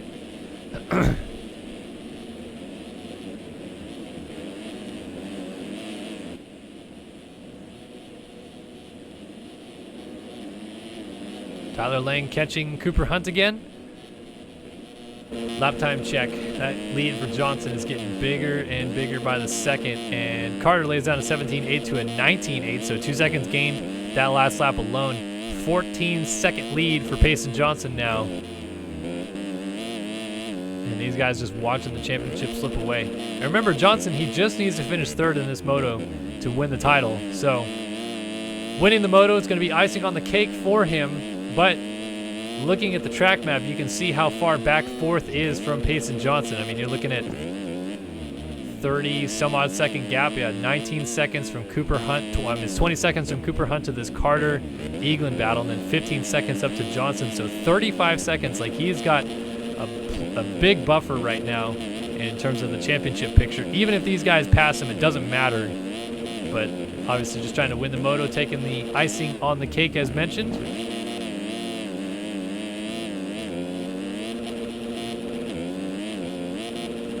Drag race down the back straightaway. Carter's still trying to keep Eagland honest. Little mistake there for Eagland. Carter, I thought, might have a line up the inside here, but elects to just fall in line behind him. They're both really pushing the pace here, but interestingly enough, not quite running the same pace that Payson Johnson is out front.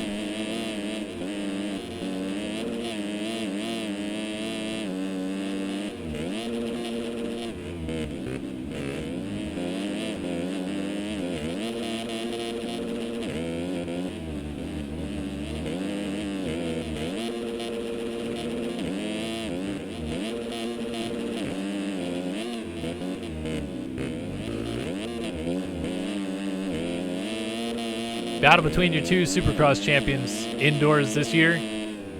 Haven't quite heard whether or not either of them are planning on defending next year, running the 1E or the 1 dub. But they have the chance to if they'd like to.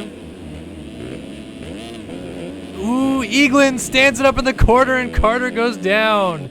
So that battle finally, after several laps materializing, comes to a bit of a head as Carter hits the rear tire and goes down.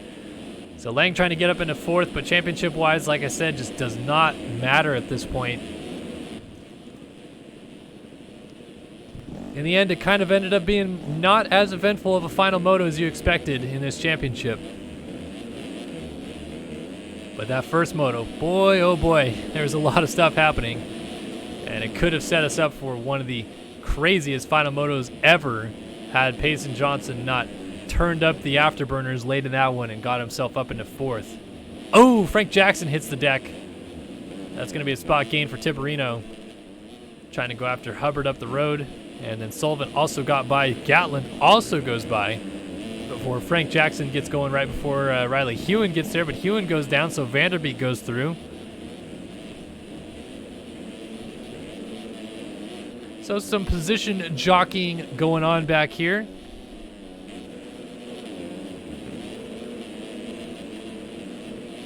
Trevor Spencer, Bryce Whelan, Benjamin Milchkovic, Lane Wofford, Casey Cochran, Colt Hans. This battle is still going on back here. Benjamin Saves, Hunter Braun, Trevor Burns. We got a lap rider splitting the gap a bit, but still about 6 or so riders separated by just a couple seconds here.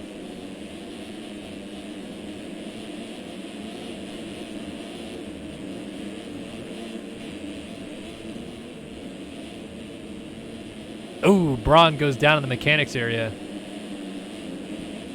Several riders funnel through.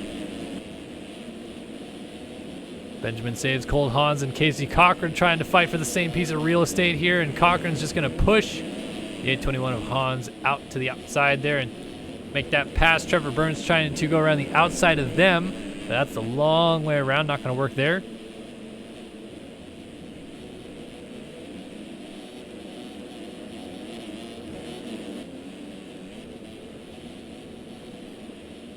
Ooh, almost over the bars for Benjamin Saves there. Whew. Oh, another rider down. Is that? No, I thought that might be the Integrity rider, but it was not. Tiberino. That's what I was thinking of. Mine went to Casey Cochran, but Cochran on the 450s. I'm sorry, not Casey Ohlert, not Cochran. Ohlert on the 450s for Integrity, and Lang finally got around Cooper Hunt for 4th, so he is in 4th now. Again, doesn't matter though. All eyes on this man out front. Perhaps about to win this outdoor championship after not competing at all in Supercross. And for those of you that are wondering where this came from, what exactly happened, maybe you don't know the Payson Johnson story. He was involved in some things he shouldn't have been at the beginning of last season.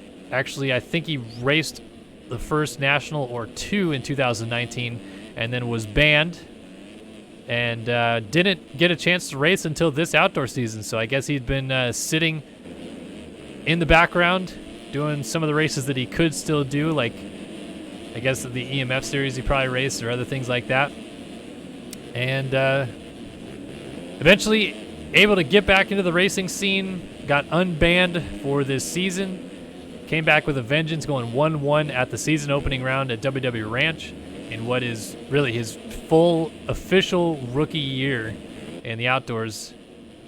And has been so impressive. He had a bit of a mid-season lull there, lost a lot of points in the championship to Tyler Lang, who found a good mid-season form. But then Johnson started picking it up a little bit late in the season.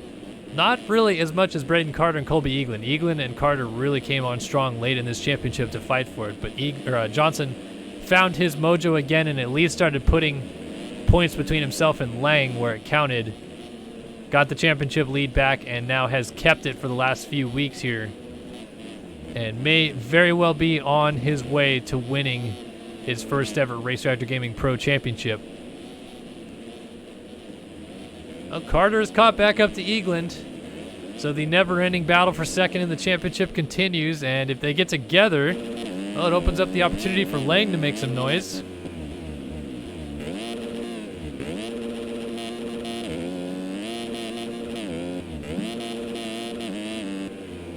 So a 17.6 to a 21.9, that is a huge time gain right there for Carter on Eagland. He's definitely clawed that gap down significantly. And I think Carter at this point is going to be kicking himself that early in the moto he fell there when Johnson was trying to pass him. Otherwise, Carter, I think, would probably be fighting for this moto win. Gunnar Fugler just get kicked? Yeah, Gunnar Fugler getting the old black flag-a-ronies. Not surprising there. It's happened probably 400 times in the history of Race Factory Gaming.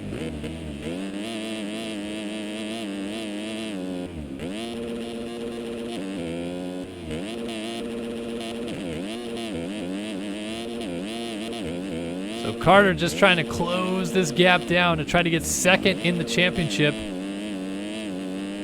There's some cash prizes and some knobbies on the table for these riders to finish higher in the standings, so it is good for Carter to finish second, but he grabs too much rear brake there on the takeoff and slides out on the face and goes down. And did he miss a timing gate? No, okay, so he was just awkwardly on the backside of the jump there, I guess. Must have, I'm not sure what exactly happened there. Either way, Lang is going to see that that gap drops significantly between himself and Carter. I wonder if he might start thinking about third in this championship as a possibility for him.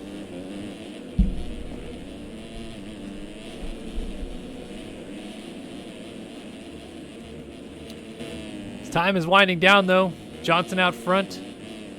Looks like the race is a little bit faster than the first moto in terms of total race time, because with about 30 seconds on the clock here, Johnson's going to click off yet another lap, whereas they were coming to the 2-lap board on lap 13 last moto, but Johnson's still not quite having time expired yet. 20 seconds on the clock as he crosses over. Eaglen second, Carter third, Lang fourth, and then Cooper Hunt, a very solid top 5 right now. Then Tiberino in 6th, and Luke Sullivan clawing his way all the way up to 7th. I think Sullivan might be fighting with Cooper Hunt for that top 5 overall in the day. Here is Frank Jackson trying to go after Jacob Hubbard.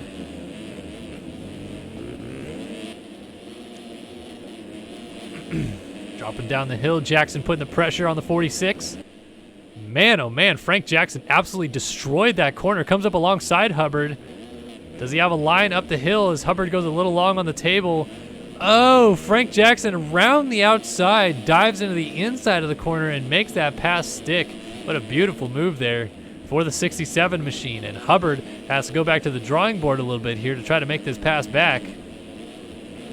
Oh, and Jackson goes down. Clips the rear end on that really big notch through that inside roller. So Vanderbeek is also going to try to close up as Jackson's just getting going with Vanderbeek up the road. Trevor Spencer, Riley Hewen, Miljkovic, all mixed in here.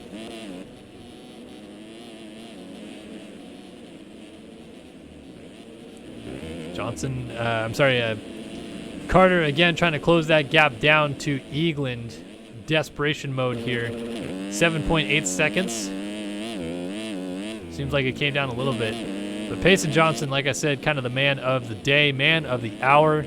Needed a moto win here. Well, he didn't need a moto win, but he needed a very good ride here in this last moto to salvage what was a somewhat sideways day, or at least it looked like it was on the verge of going sideways. That first moto was a bit rough for him, by all accounts, I would say.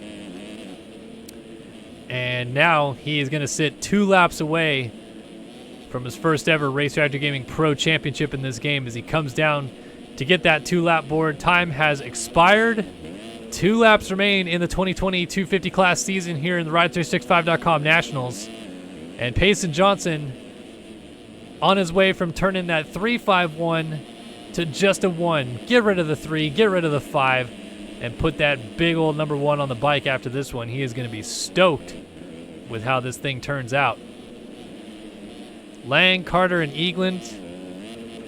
Ah, man, I feel like they're going to hang their head low, but gave it their best chance late in the season to put the pressure on Payson Johnson, and he did crack a couple times. There's no question about it. There were some times where Johnson looked like every bit of the rookie that he is. And these guys, more or less the veterans of the 250 class now, and thinking we're probably going to see 1 or 2 of these guys step up to the 450 class next year. Probably Carter. Carter was so dominant in Supercross.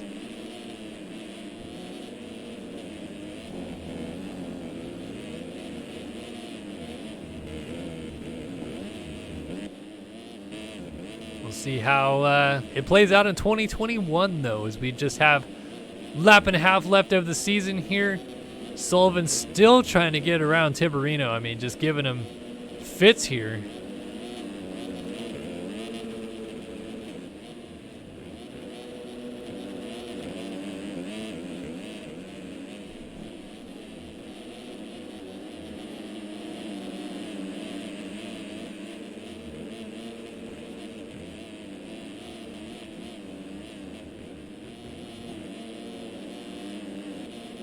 Sullivan just cannot quite seem to get to grips with Tiberino up the road from him just yet. Hubbard, Frank Jackson, and Maxime Vanderbeek all still giving chase. And here is Trevor Spencer ahead of Benjamin Milchkovic, Riley Hewen, Casey Cochran, Bryce Whelan, Cole Hans, and Jack Gatlin dropping down the order a little bit. Trevor Burns in 18th, 19th is Zoe Cross, and a lap down is Dominic Paulini, who's looking to score some points in this moto. But the white flag is waving. 1 lap left in this championship for Payson Johnson, and at this point, it's going to take an absolute catastrophe for Payson Johnson not to win this outdoor title on this last lap. Big, comfortable lead out front. No real pressure from behind and not a lot of lap traffic to deal with. So the battle seems to be lying with whether or not Carter can get Eagland for second here down the stretch.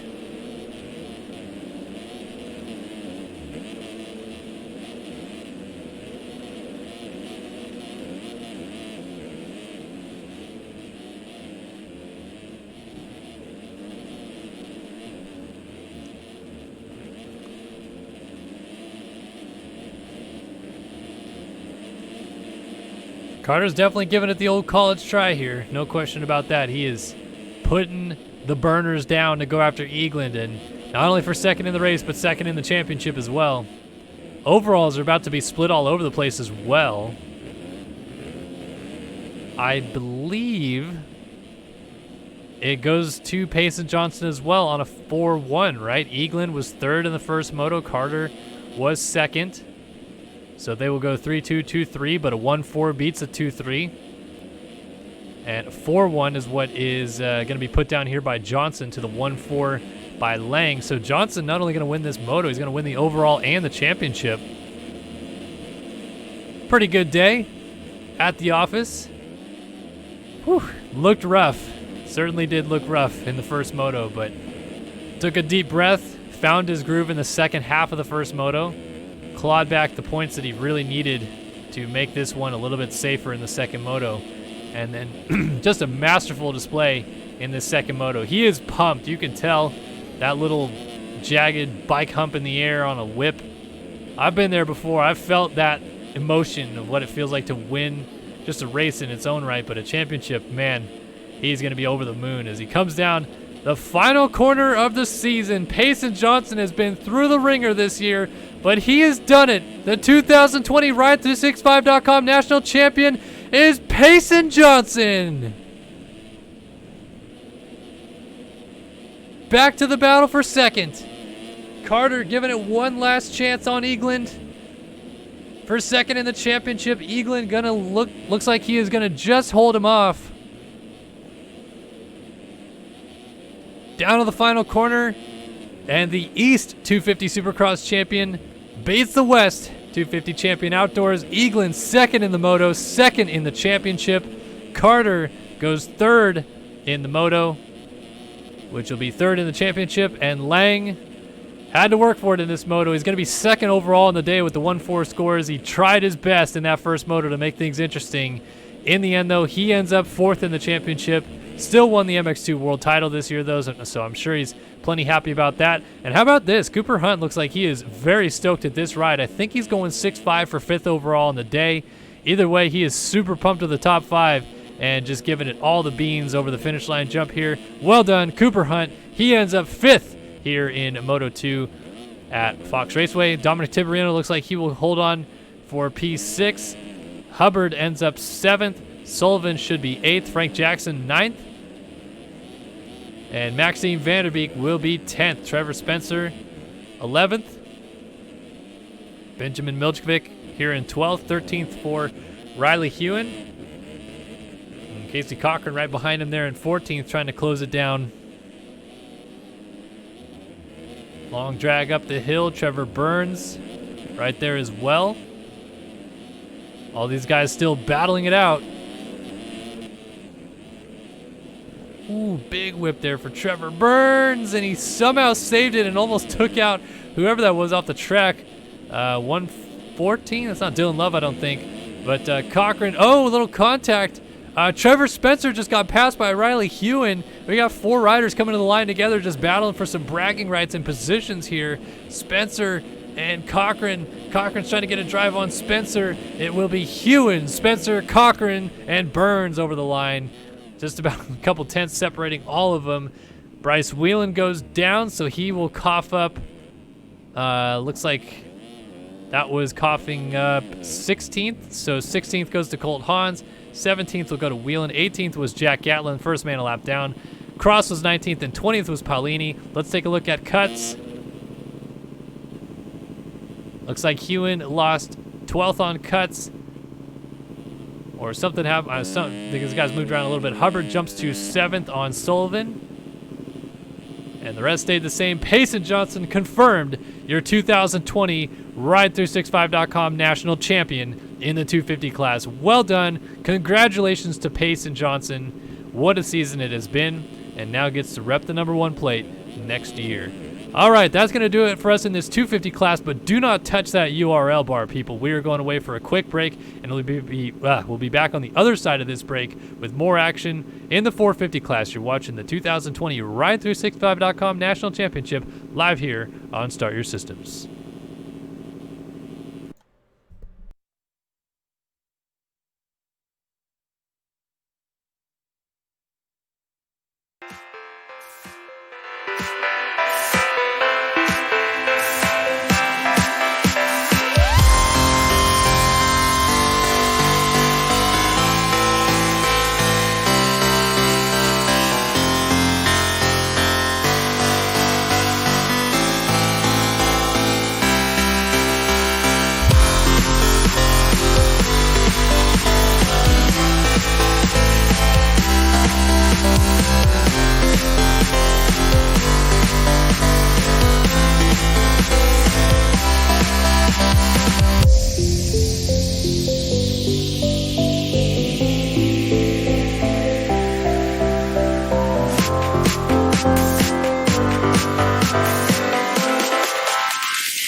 Welcome back, everybody, to the 2020 Ride365.com Nationals live here on Start Your Systems. My name is Kellen Brauer, bringing you guys the action here for the final round of the 2020 season here at Fox Raceway.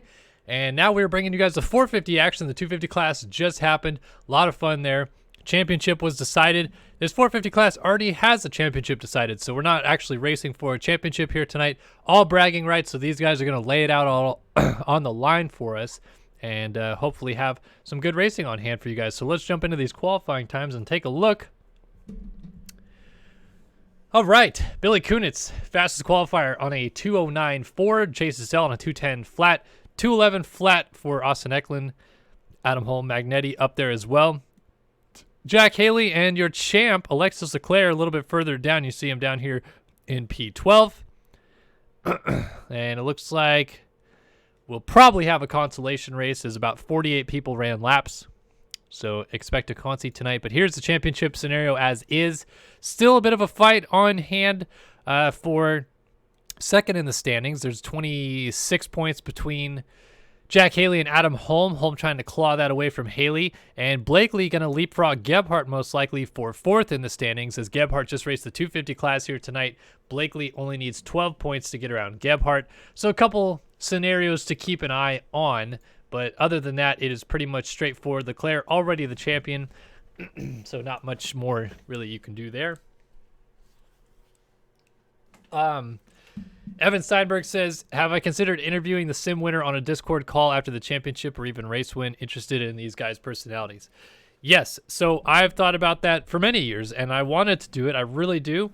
The problem I always have with this is it's just like impossible for me alone to go wrangle up all these guys. And on top of that, a lot of these players are young, probably less than 16 years old, a lot of the guys that are really actually good in these championships. So because of that, they're kind of like loose cannons. And I've already had it happen before streaming on Twitch where I bring in some people into the Discord, or it used to be TeamSpeak back then, bring them into the TeamSpeak. We're just chatting, we're just hanging out. And then they start dropping the N word and this word and that word. And it's like, that sucks, because it gets me banned or in trouble with these YouTube and Twitch sites and stuff like that. And unfortunately, like, that's my way of like stopping it from ever happening, is just not doing it. You know, I'm sure that a lot of the people that I would interview are good, upstanding people, but there are bad eggs in there, and I don't want to find the one bad egg because I go through and interview a bunch of people and then turns out one of them is the people that bring me down. So, you know, there's a couple of things that make it tough, but, you know, it's almost impossible sometimes to get all that stuff organized when it's just me doing it. I'm the only one sitting here streaming. I'm the only one producing it, jumping, transitioning between scenes. So to take time away from talking about the race and chatting with you guys in chat, to go into a Discord, to find somebody, to call them, to get them on the phone, to them, maybe them have them do something stupid, it just is more work than it's worth, in my opinion. But I agree with you that it'd be cool to have them on the phone and talk to them about it afterwards, but just something that's not always possible, unfortunately.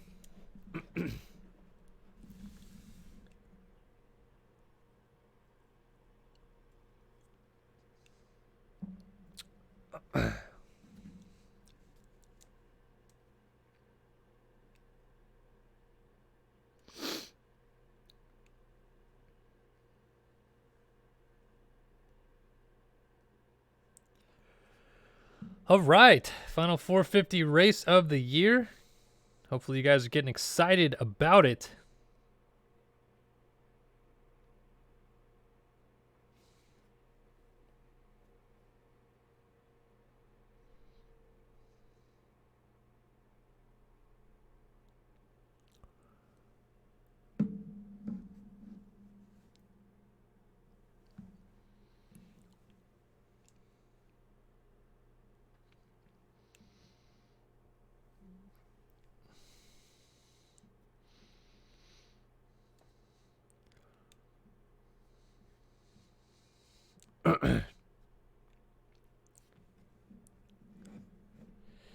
Thank you, Hans. Hans Soriano says, congrats on the 75,000 subs. Kellen, almost there to 100,000. Yeah, honestly, like, I don't. You guys don't know how much it would mean to me if I got to 100,000 subs. It'd be insane. Like when I started this journey with Jeremy Hinters back in late 2014, and we started talking about having a channel and stuff like that, there was zero talk ever that it could get as big as it's gotten now. I never would have in a million years thought we could get like 100,000 subscribers, let alone 75,000, which we're at now, or 50,000 for that matter. So when we started making videos, and within the first year, I think the first year we got to like 3,500 subs, and I was like, damn, this is awesome. Like we got a lot of people watching us, and then it just exploded the next year. I think we went from 3,500 subs to 16 or 17,000 subs in a year. And then the next year we were up to about 32,000, and then we hit 50,000 in year 4, and now we're, deep into year 5 up to 75,000. Like I can't believe how freaking much the explosion of growth has happened. But I mean, I seriously appreciate you guys so much, always stopping by and supporting, and the longtime subs or the new subs, all alike. You guys are the best. And I can't say enough good things about you guys for making what I do so much more fun, but honestly, making so many things more possible for me in my life that I never would have thought I could do. So, yeah.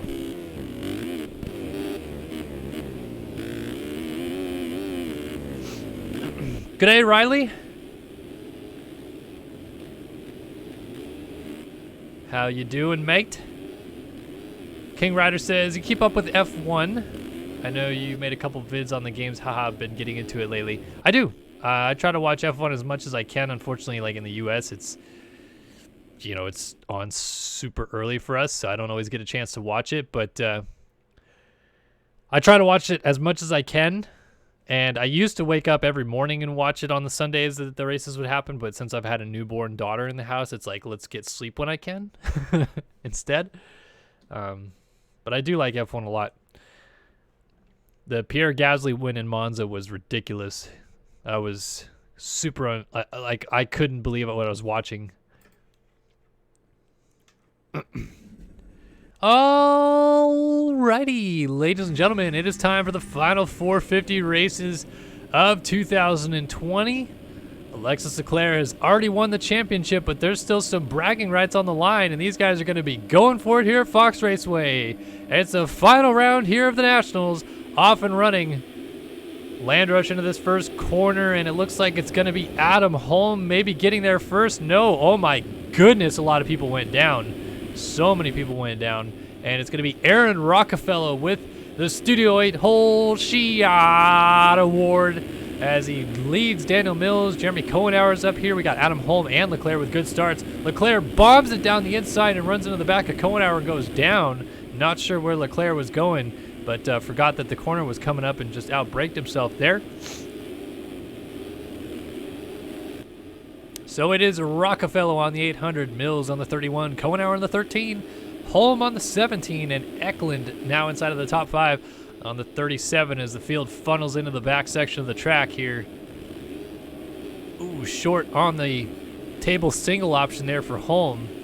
Checking up, maybe trying not to hit the back of Jeremy Cohenauer, but that's why I was talking about the 250 class earlier. You're going to see some of these guys launching the wall jump out there, trying to downside the little single going up the hill.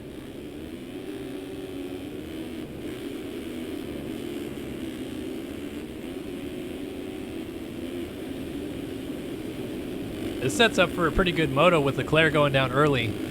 Sorry, not sorry. I know Leclerc donated 100 euros earlier in the chat, which is epic. But Leclerc going down early always makes an exciting race because he has to claw his way through the field as Mills goes to the front. By the way, I didn't give a shout out, but shout out to Jack Gatlin, aka my teammate, Gatlin Gaming, here in the chat. $2 or a €2 donation, I should say. It says, we got points, baby. Absolutely did get points in his return ride. He's been away from MX Sim for a couple months here, but good to see him back in action, crushing it tonight, and appreciate the donation. Good, sir. So Adam Holm gets to the inside of Cohenauer. That's going to move him up into third as Aaron Rockefeller chases Daniel Mills down to complete lap number 1. It is Danny Boy out front on the number 31. Rockefeller in second. Holm in third. Cohenauer across the line. He's in fourth. Ethan Parks is up in 5th, and Jeff Cooper's in 6th. It's Kyle Robbins 7th. Cole Gress running in 8th, and Leclerc dropping down to 9th, but he's going to go around Cole Gress, who went down. No, Leclerc went down as well. Leclerc down after the finish line jump. Several riders funneling by, and this is going to be a lot of fun to watch as Leclerc gets up behind a whole host of riders, but Ian Holm, the last of which to go through. Leclerc going to go around the outside of him, and this is going to be a lot of fun to watch. P18 for Leclerc, and he's going to just start trying to pick people off. We've seen this story before where not a good start and you just go on board with Leclerc and just watch the magic happen.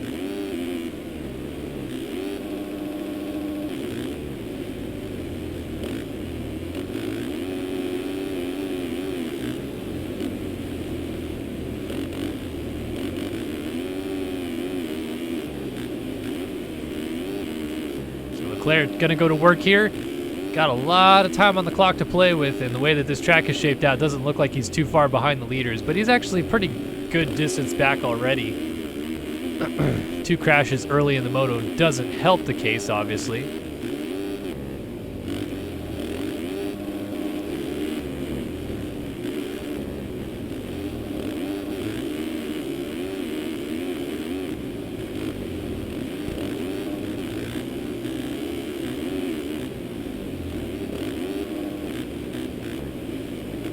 They're bombing down the hill. Ooh, 561. Caleb Hall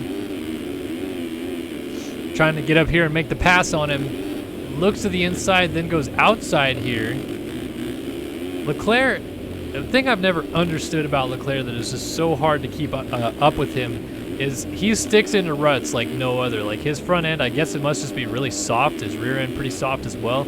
It just seems like he can put the nose of the bike almost anywhere he wants. Wow, he absolutely lights up Caleb Hall as well. I guess just got tired of being behind him. There was a little bit of French lag involved there, no question. So Caleb Hall goes down. Whoa, riders going down. Blakely and Brandon Holmes. Alex Kerr hitting the deck as well. So there goes Leclerc, and there goes Kyle Robb as well. A lot of riders hitting the deck, actually. Luke Magnetti up here. We got Ethan Gerst, Eduardo Simos just ahead of that. Bobby DeSalle, who never runs his proper name anymore. Logan Leitzel. Ethan Parks up here. He's riding my bike. My teammate there on the SYS FemMX Racing team. Jeff Cooper. He is in 5th. Jeremy Cohenauer runs in 4th. It's Rockefeller 3rd. Holmes 2nd.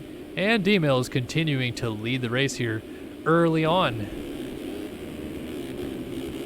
Logan Leitzel trying to go around the outside of Ethan Parks with Bobby DeSalle in the 341 also getting into the mix a bit.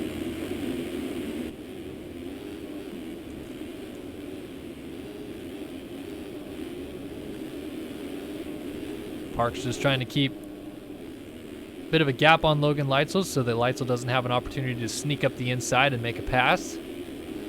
But here he goes. He's pulling up alongside. Contact, and they go down. Somehow Leitzel doesn't fall off the bike. He's going to scoot around the outside. Well, just gets back onto the track right there on the bottom of the table. And, ooh, who's that going down? That was Gerst hitting the deck. Must have went long on the table or something. That's a weird spot to crash. Either way, Leclerc has now snuck up into the mix. He's trying to get Leitzel.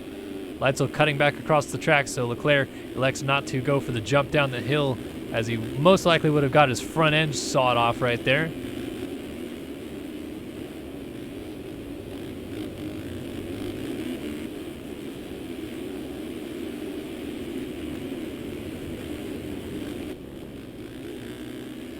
So Leclerc taking his time, being patient.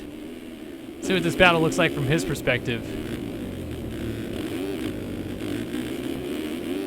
On the outside, Leitzel with that inside move still holding him at bay. And Leclerc already up to 9th and has a couple of positions right in front of him to maybe go up to 7th before long.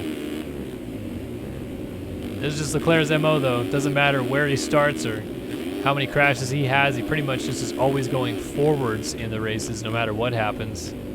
That's why he is a 4-time national champion in this game. 2014, wow, triple-double, or at least trying to go triple-double there.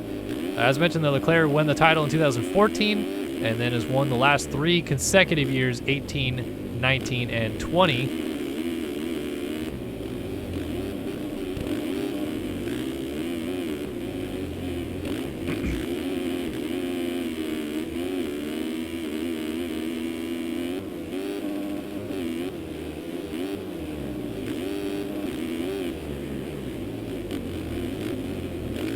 mistake there. Leclerc going deep into the corner. Almost blows the rut. Logan Leitzel matching him toe for toe right here. This is some good battling. And they're catching, I think that's Eduardo Simos on the number 36 TM, or the 358 TM, I should say. 36 is his GP number. Leitzel trying all kinds of different lines, though. Oh, and he lands on his back and goes down. So Leclerc up into 8th now. Oh, this table's so hard to judge. Leclerc going long and left, and then hops back onto the track. A little squirrely there. So up to the top of the hill, he's trying to work up to get to Simos here.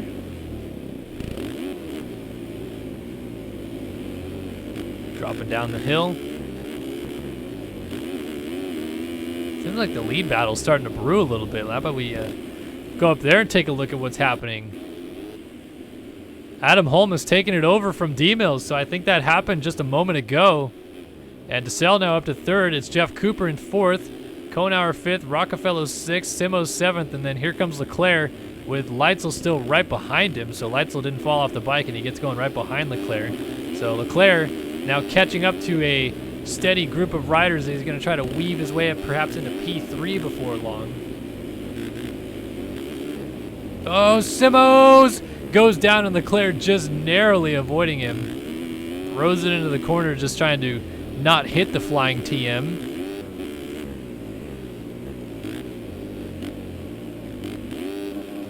Nice scrub there. Leclerc electing not to go for the triple-double line this time. And a 16.5 to go with his 15.5 that he just ran. Putting down the burners as per usual is Alexis Leclerc. Now he's trying to close up on Aaron Rockefeller and Jeremy Konauer by the looks of it. That's not going to work though, as he kind of blows the corner a bit. How about Aaron Rockefeller? Guy kind of came out of nowhere, I would say. Like, I felt like I was teasing him a little bit for being the new 800. Always got good starts, but couldn't really hold it on. But lately, he's been pretty darn good. He goes down there, but he's been staying nice and tidy in the fight for the points most of the motos, which is really cool to see. Some fresh faces. Whoa, Leclerc, is he hopping the wall? Leclerc jumps the wall, but he goes down. Oh, no. I have not seen that yet. Holy smokes. That is something. I didn't think that was even possible. And Leclerc hopping the wall. Back out front to Adam Holm.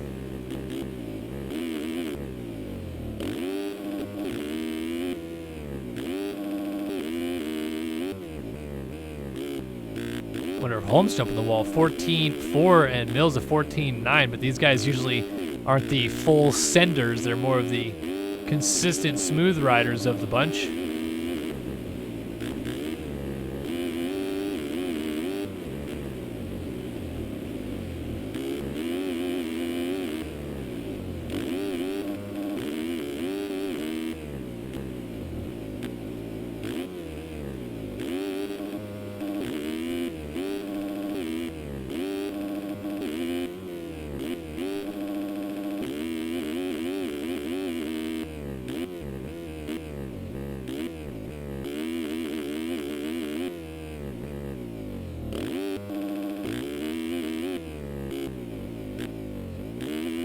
And 14.3, Adam Holm absolutely ripping. I want to stay on board with him because I want to see if he's doing the wall.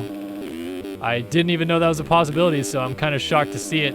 We'll stay with him, see if he does it, and then go back to the absolute chaos that is P3 back to P40 right now, because the field is still all bunched together back there, and our top 3 are absolutely gone at the front of the field. Let's see, is Adam Holm doing this? I don't think he is, but maybe, I don't know. I guess, don't really know what these guys are doing. No, he's just plowing into that and hopping out to flat, scrubbing the wall. That's kind of crazy that Leclerc was doing that. Wow, we got first sighting of Jack Haley mixed in back here. There is Leclerc, Cole Gress, and then look at this train right here. This is kind of what I wanted to go back and take a look at. We got Magnetti, we've got Logan Leitzel, Cole Gress also mixed in there, the 720 of Jaden Wilson, the 260 of Ethan Gerst.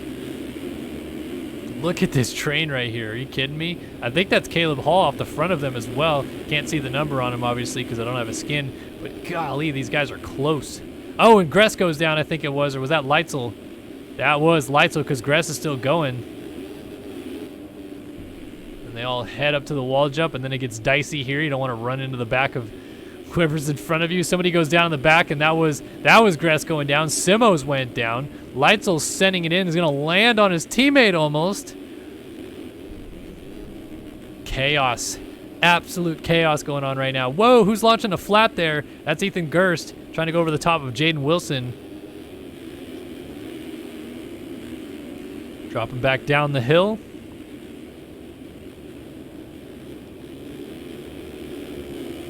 Oh, poor Luke Magnetti. You like miss out on the one inside line that exists there. And then it's just, I hope I can find traction anywhere out here.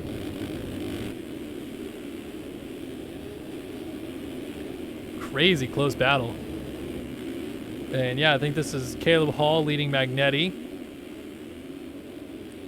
Magnetti's going to go up the inside and makes the pass stick. Very nicely done. Jaden Wilson trying to follow suit as Hall goes to shut the door. We're going to have like trileys, quadsies. No really whipsies going on. Not a lot of whips happening there.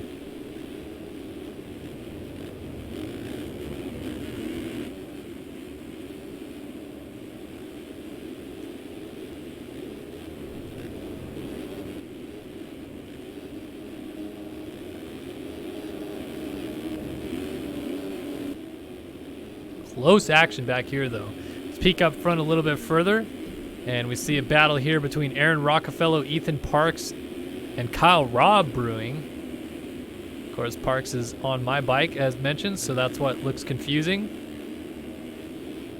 Rob's going to go to the outside. Parks trying to get up the inside on Rockefeller. Can't quite do it. We're going to go up and take a look at Leclerc, because rumor is that he's doing the wall, and he's right behind Jack Haley, so this is going to be quite interesting if he's doing the wall here. No, he's not jumping the wall right now. Back to this battle. Rob got around Ethan Parks. They're still trying to go after Rockefeller. They got Jeff Cooper just ahead of them and Cohenauer just behind them. Oh, and then down goes Leclerc.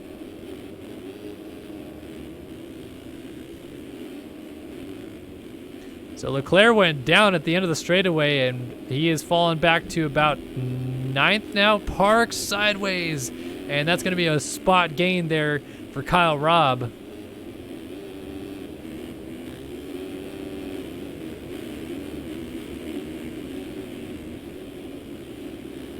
Aaron Rockefeller, Jeff Cooper, and we got Jack Haley, Bobby DeSalle, Daniel Mills is down, Adam Holm is down. So Holm, I guess, had gone down, given the lead to Mills. Now Holm goes down again. So DeSalle suddenly right in the mix for the race lead. And where is Leclerc compared to these guys? He's a little further back here. He just got around Kyle Robb. He's trying to go to work on Ethan Parks. So I was trying to think halfway through this moto if Leclerc has a legitimate shot at winning this moto. Still, I guess, kind of a possibility depending on how many times more Adam Holm crashes. Or Daniel Mills crashes, or Bobby DeSalle crashes. But Leclerc making the move around Ethan Parks. Now trying to go after Aaron Rockefeller. Let's see if he sizes up this double, triple-double line that he was liking. Yeah, there it is. Double, triple, double to the flag. My goodness. Leclerc just does stuff that in this game shouldn't be possible, but he does it all the time. It's kind of insane. Look at the gap he's already opened up.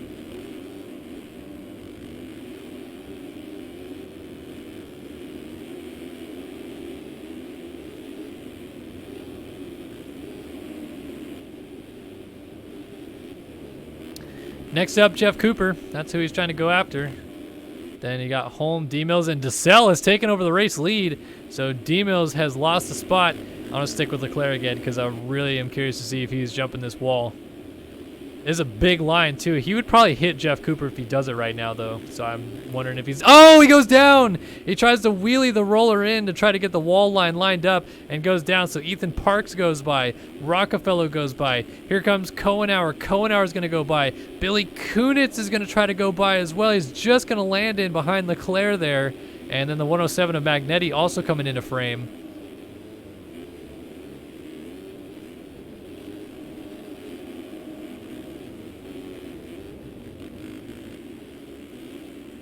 So, wow, we got a change for the lead. Bobby DeSell leading at Fox Raceway here. Adam Holm giving chase, and a little mistake there for DeSell. Curious times that we have going on here.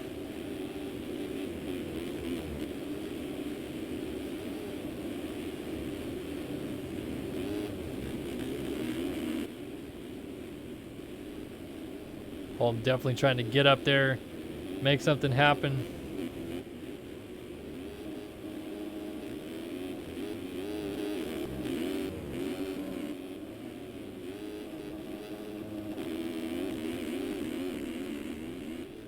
Oof.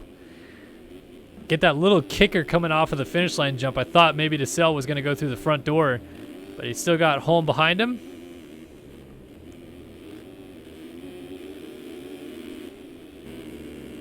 Then Mills, then Haley. Jeff Cooper down. So there goes Ethan Parks. There goes Aaron Rockefeller. And here comes Leclerc. Leclerc electing not to do the double-triple, or the triple-double line, I should say, down to the finish line jump. Goes for the double-triple option. Around the outside of Jeff Cooper. And, oh, Cooper off the side of the track, but corrals it back together and gets back on. Now Leclerc going after Aaron Rockefeller here for the 6th spot. We'll stick on board here with the champ. Trying to go around the outside of him. Ooh, it's tight. And Leclerc just getting to the outside makes that pass stick up to 6th. So now Ethan Parks is right in front of him. And Leclerc, if he does the wall jump and does it clean, would jump over Parks here. So let's see if he does. He's going to scrub this tight, hit these rollers a little bit clean, kind of triple them. No, he is not going to elect to do it this lap, so Leclerc's still not going for the wall jump. He's just trying to make a straight-up pass here on Parks. Parks trying to hold on to this top 5 spot for everything that it's worth.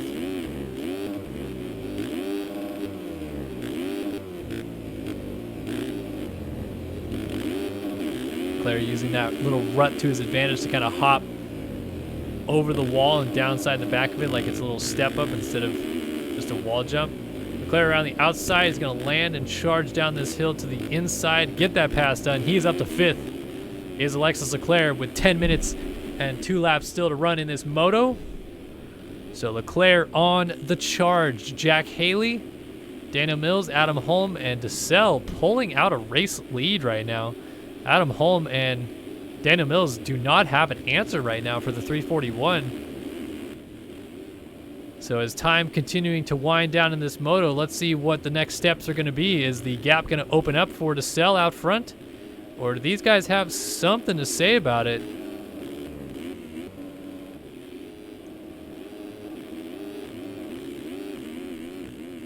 Mills just plowing through the braking bumps there.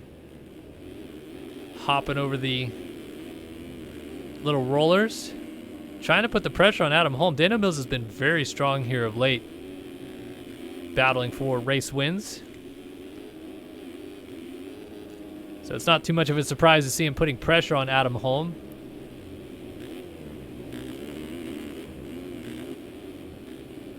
It is a bit of a surprise to see DeSell just walking away out front, though. I mean, no real competition for him at this point. He is just putting it down. Holm and Mills, then Haley and Leclerc coming off the back.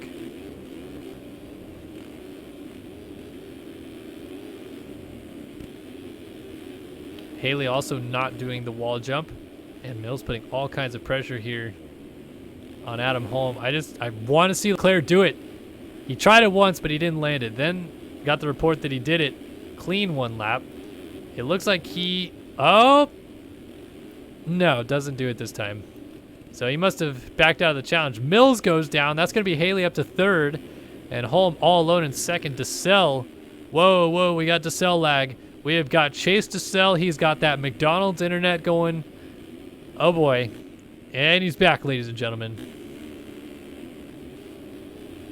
Holm dropping down the hill behind him. Then Haley, like I said, up to 3rd. It's Mills 4th. Leclerc 5th. And then this crazy battle going on back here. It's Rockefeller 6th, Kohenauer is 7th, Cooper right behind him in 8th, Magnetti is in 9th, Kyle Robb is in 10th, Gerst right behind them in 11th, then a bigger gap back to Billy Kunitz in 12th, Logan Leitzel, he just fell right there, he is in 13th, 14th for Braden Castellaneta, 15th for Jaden Wilson, 16th now Ethan Park, so he was in 5th like a lap ago, he's now 16th, 17th for Austin Eckland, 18th is Trent Adams, 19th is Caleb Hall, and 20th is Alex Kerr in this impromptu top 20 rundown, which is brought to you by Tiger Designs, because Tiger Designs does awesome custom helmets. Check them out today at tigerdesigns.com. A little impromptu top 20 rundown, so I'm sorry that the sponsor didn't get the shout out at the beginning. Alex Kerr had 4 hours to think about that crash, still ran into the back of Ethan Parks, who is getting up together there with Trent Adams on the 54, Eckland as well. But Kerr is able to pass all of them.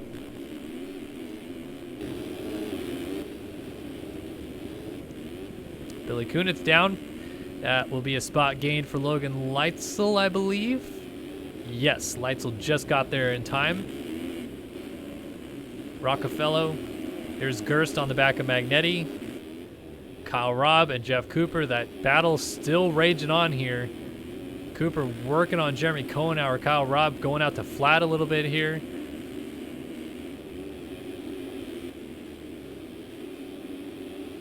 Cooper trying this outside line. We saw Leclerc make a pass there. Lands off the track, trying to swoop in on Kohenauer. Robb goes to the second rut, trying a little something different. Actually didn't end up working out too bad for him there. Now again to the second rut. Kohenauer holding steady ahead of these guys, but he is definitely eating up the pressure right now.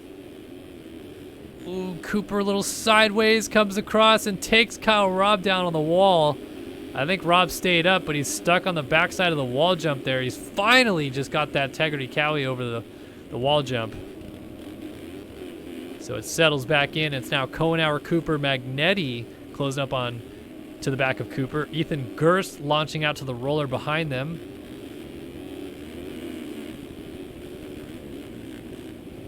So as quickly as Magnetti closes up on Cooper, it seems like Cooper does not want that to be the reality here, and he's closing right back up onto Kohenauer. Only got 5 minutes and a couple laps left to make some stuff happen, so got to start thinking about making these passes stick. Kohenauer holding steady. Cooper's still trying to find some way to get around him. Up the hill they go. Cooper swooping in. And how about Ethan Gerst closing up on this battle? It's kind of accordioning itself together. Kohenauer, Cooper, Magnetti, and Gerst. 4-rider train right here. 4 different manufacturers, which is always cool to see. And 2 triple-digit riders mixed in as well. And Cooper not too far off it, so a couple of guys having some good years this year.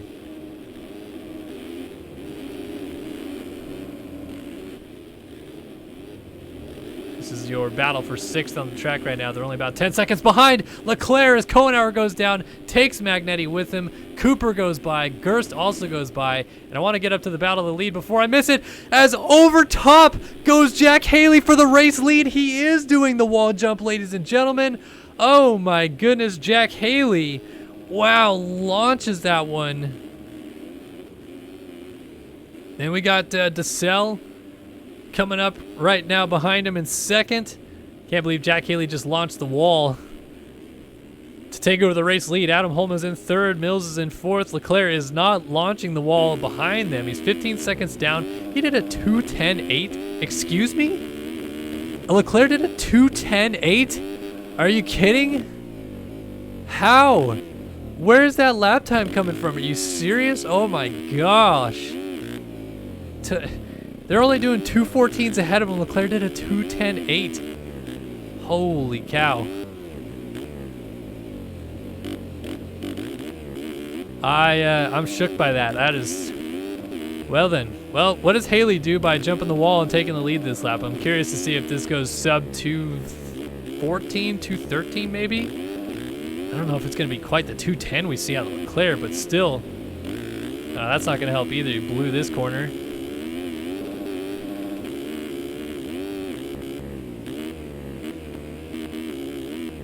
So Haley goes for the scrub. Little double scrub here, then triple down to the finish line, and it's a 2:15 flat. So basically ran the same lap times that he's already ran. Ooh, DeSalle laying down the brutal 2:31.3 right there for Bobby DeSalle, coughing up the race lead and losing 16 seconds to Haley in the process. Adam Holm does a 2:18.1 here and a 2:22 dead for D Mills. So what does Leclerc put down? Trying to come forward, he does a 15.7. So I don't know what to say about the 2:10.8. I don't get it. Like, he obviously had to jump the wall to get that time, but where else is he gaining time? I don't think the wall is 5 seconds. Golly, that is... what? I don't even get that. Anyway, time is creeping up on expiring. And we're going to see what Leclerc can do to maybe try to eat into these gaps ahead of him. Perhaps he does start jumping the wall again, or maybe he's content with not jumping it and trying to get as many positions as he can. I don't know. I mean, he probably knows that Haley's jumping it, so imagine he's going to try to go for it. That's not going to help. Hits the kicker on that single on the inside. I think he was trying to size it up. He was going to try to triple off of that and goes down. So Leclerc having a tough time through that section, getting it dialed in. As Haley now looks like he's gone back to not jumping the wall because the gap is still the same ahead of DeSalle. In fact, DeSalle might be closing that gap back down again. He's trying to win this moto. Does not want to go down without a fight, which is good to see from the 341 machine.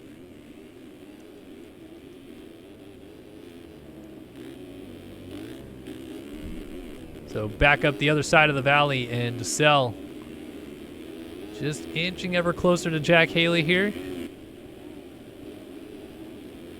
Flicks out the whip to the side there a little bit.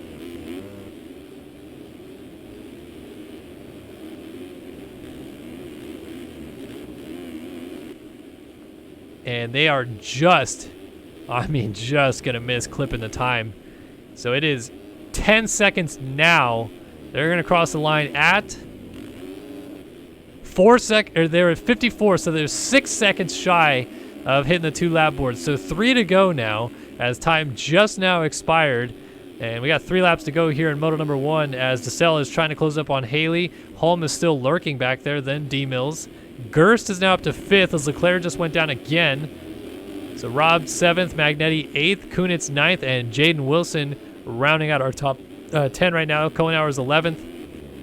Rockefeller P12. Jeff Cooper's 13th. 14th for Alex Kerr. 15th is Castaneda. 16th for Chase Blakely. 17th right here is Caleb Hall. 18th for Logan Leitzel. 19th for Trent Adams. And 20th is Austin Eklund.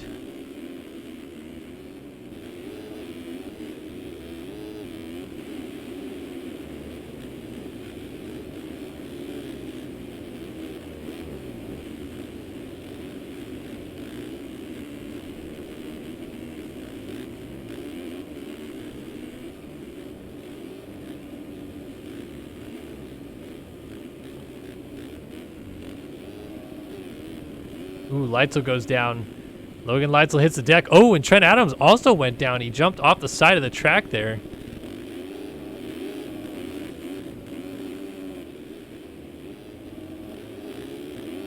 So those guys losing some positions. Funnel back through the field and see what we can find. Let's see, is Leclerc still going to try to do the wall jump? Well, he's behind some people now, so it would be a bit ridiculous to try it, but maybe he's still sure of himself here. Yep, goes for it. Oh, he's going to land on Kunitz. Oh, and how did he not take Kunitz with him? But Leclerc goes down. Clearly just having fun at this point is Alexis Leclerc. Good to see, though. Won the title, so why not have a little bit of fun as DeSalle tossing backwards, trying to go after Jack Haley for the lead. This is going to be a good fight to the finish because these guys are pretty evenly matched in pace.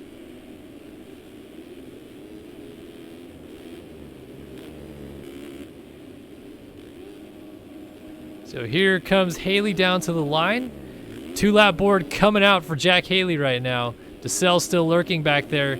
And Adam Holm and Daniel Mills, I think, are pretty close together as well. No, that was a lapped rider, but Daniel Mills not too far off of Adam Holm. So the top 4 pretty close together here. Not a big gap or disparagement between them all.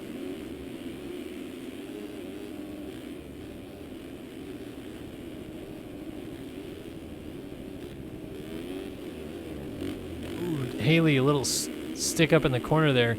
That's going to allow DeSalle to close a bit of a gap down now. So does Haley, in order to get away from DeSalle, bust the wall jump out? Or does DeSalle, to try to pass Haley back, try it in his own right? Really just kind of depends on if you get this line clean. Haley did get it clean, but he does not go for it. DeSalle does. I'm choking to death as DeSalle goes to the lead. Oh, and he triples out into the rollers. Holy smokes. DeSalle goes to the race lead. Oh man, these guys are killing me, literally. As DeSalle goes back to the front, and Haley has to figure something out again. Maybe double the wall again on the last lap of the race, as Holm has Fjellberg right behind him.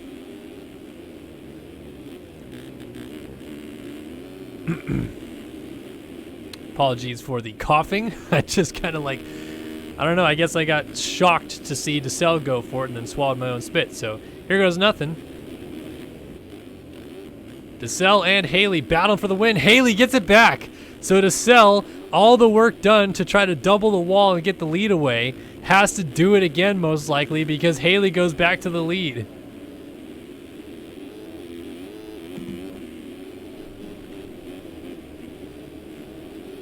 White flag about to come out.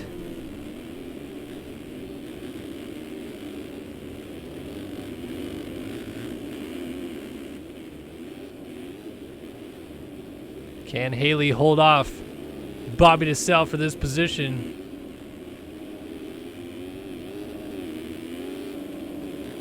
There it is, white flag waving. DeSalle still giving chase. Holm hoping an opportunity opens up.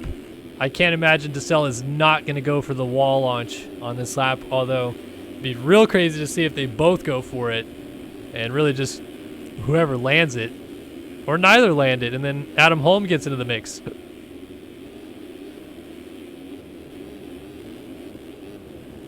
It's kind of crazy. I guess DeSalle just kind of, his heart was still racing from jumping the wall there, so he just kind of imploded a little bit. Haley's not going to be able to go to this inside, nor will DeSalle. They kind of blow the outside. Haley goes down, so Haley has to definitely jump the wall, or at least try. He's got to get around Ethan Parks. Ethan Parks is probably going to jump off the track, so does DeSalle go for it? DeSalle does the line smooth. He does go for the wall. Haley also goes for the wall jump. Downsides, it's super clean, but DeSalle got it as well, and that might be a difference maker right there. I don't believe Adam Holm went for it. Daniel Mills going down. Gosh, I can't believe that that's a line these guys are actually taking in the race. If I'm Caden Speck right now in the 87 that just got lapped and I saw these guys jumping that line and I didn't know it existed until this point, I would definitely consider disconnecting. I would be like, are you kidding me? How am I supposed to even compete with this? Freaking aliens out on the racetrack right now. As Haley once again closes up on DeSalle. We got a real battle to the flag here coming up, folks. Haley off the track, avoiding some braking bumps. That'll cost him some penalty time.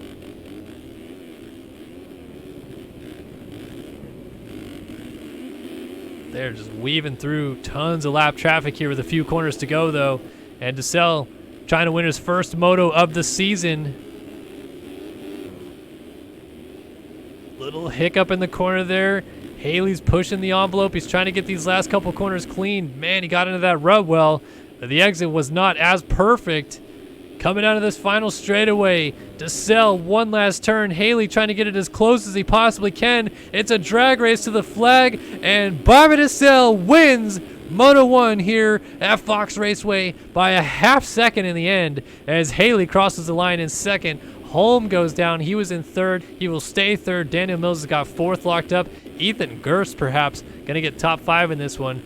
Kyle Robb is in sixth. Alexis Leclerc trying to close up from seventh. Can Leclerc get to him?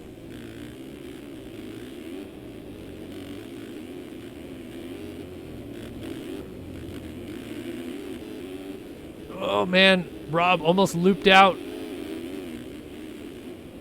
Oh, Rob backflips in front of Leclerc. Oh, and he lands the flat and goes down. Leclerc just able to sneak around him.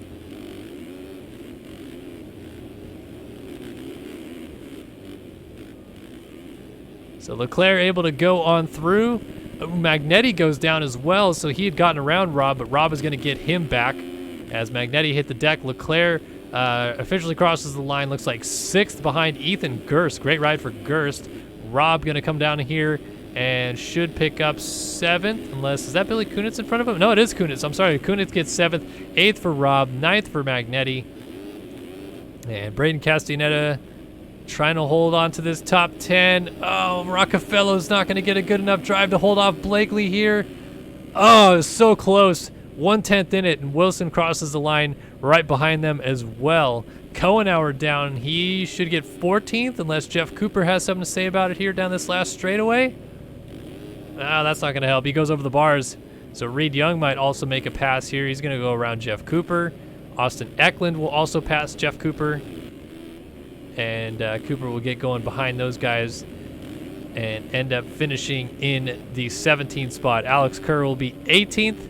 Whoa, Trent Adams and Logan Leitzel pushing each other off the track, and they're both down off the track. They're messing with each other off the side of the track as Dylan Copeland comes by, and they're still messing with each other. They just got back on the track, so Copeland's going to pick up 19th. 20th goes to Adams, and Leitzel crosses the line in 21st. Caleb Hall ends up 22nd. 23rd was Cole Gress. Parks 24th. 25th for McDaniel. 26th was Ohashi. 27th for Ritzler. Fjellberg was 28th. Ian Holm 29th. And Caden Speck rounding out our top 30 as cuts are in. Let's take a look at the top 20.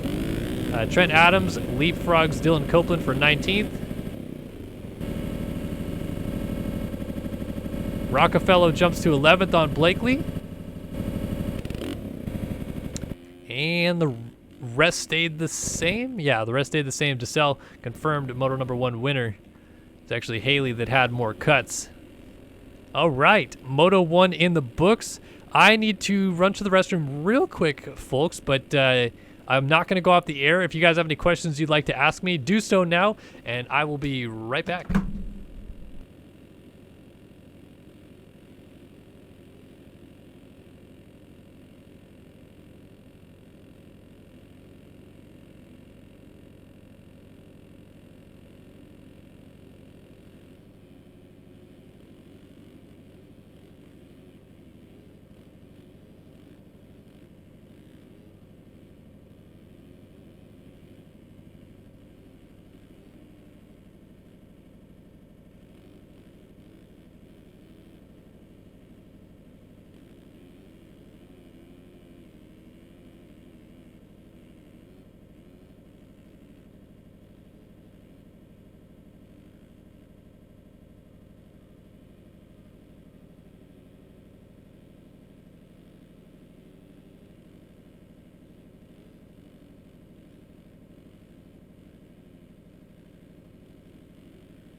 All right, folks, I am back, and let's see what kind of questions we got here. Who's winning outdoors, says Danny Dressel. Well, it looks like it's going to be Osborne in the 450 class, and I'm going to pick Ferrandis in the 250 class. I have faith that he will pull this around, but we'll see. whether or not he can. Oh, right. Danger Zone 12 says, all right, Kellen, is consistency the reason why Martin is leading the title fight against Ferrandis? Yeah, absolutely. Ferrandis has been wildly inconsistent. His starts have been bad.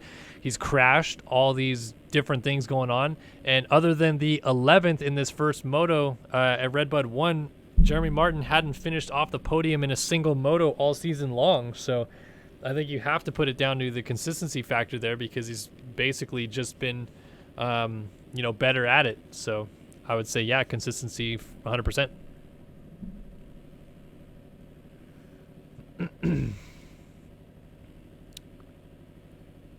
Danny Dressel says, is Leclerc the best to ever play this game? That is a very tough question to answer, I feel like, at this point. Like, I think you can definitely make the point for yes, but you really have to go back and see how much the game revolutionized in the 2012 to 2014 era, and Tyson Fresquez literally dominated the game at that time. 4 Supercross titles is tough to compete against. Winning a Supercross rider of all time. He has an outdoor title to his resume. He's won the MX Simulator of Nations before. Fresquez has got a pretty good resume to go up against Leclerc, but Leclerc's also got a pretty good resume now as well, so tough to say.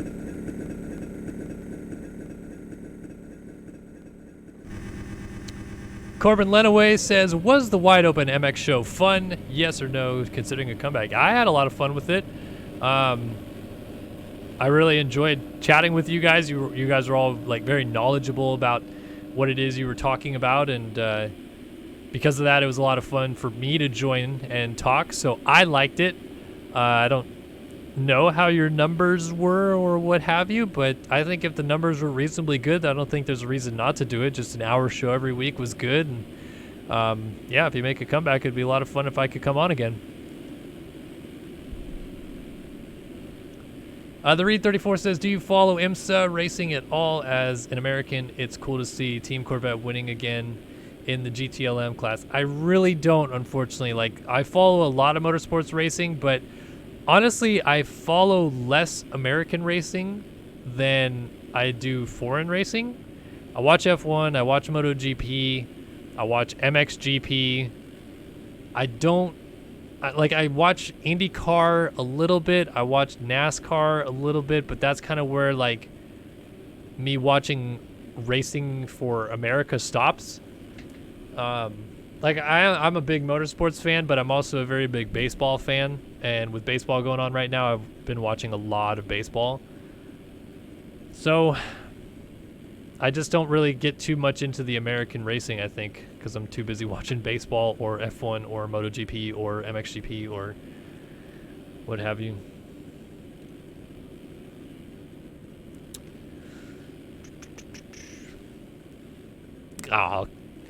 If I had to choose Hurlings or Tomac, well, I mean, indoors Tomac, outdoors Hurlings. I think that's the clear answer there. I would pick Hurlings over Tomac outdoors 9 motos out of 10, and the 10th moto is when Hurlings would crash out. But Tomac would smoke them indoors. Clayton Hurt says, who's your favorite coworker at Racer X? That is a question I was not going to answer because they are all my favorite coworkers. I love the people that I work with. They're all great people. And I thank myself, or I'm so thankful every day that I wake up and I get to log in and hang out and chat with these amazing human beings. So no favorites for me. They're all my favorite. All right, looks like we got a lot of people on 2-strokes, or well, at least Jack Haley's on a 2-stroke for this second moto. As we are off and running. 13 of Cohenauer gets the Studio 8 Hole Shot Award, and a ton of people go down in the background. Aaron Rockefeller nearly got it again. We also have Dennis Fjellberg with a good start. Kyle Robb is up here. Bobby DeSilla won the first moto. Looks like he's peeking up inside of the top 5. You got Leclerc mixed in as well. Man, if someone jumps the wall lap 1, I'm going to lose it. Anybody going to try it? Anybody? Nope. Although Leclerc just double backflipped and went down. I don't know what he hit, but he went down. Aaron Rockefeller going for the race lead on Cohenauer, and he's going to get it. Kohenauer trying to fight back down the inside. So Rockefeller goes to the outside. They both scrub the wall and try to get the power down up the hill. Kohenauer shuts the door. Now inside for Rockefeller's. Kohenauer blew the rut in the middle of the track there. And Rockefeller takes over the race lead. How about this guy on the 800 Underground RC ride? Just laying it down early in the motos. Not scared at all of the competition around him. And suddenly we got an MV Film sandwich brewing here as Dennis Fjellberg and Jeremy Kohenauer have Bobby DeSelle closing up behind them.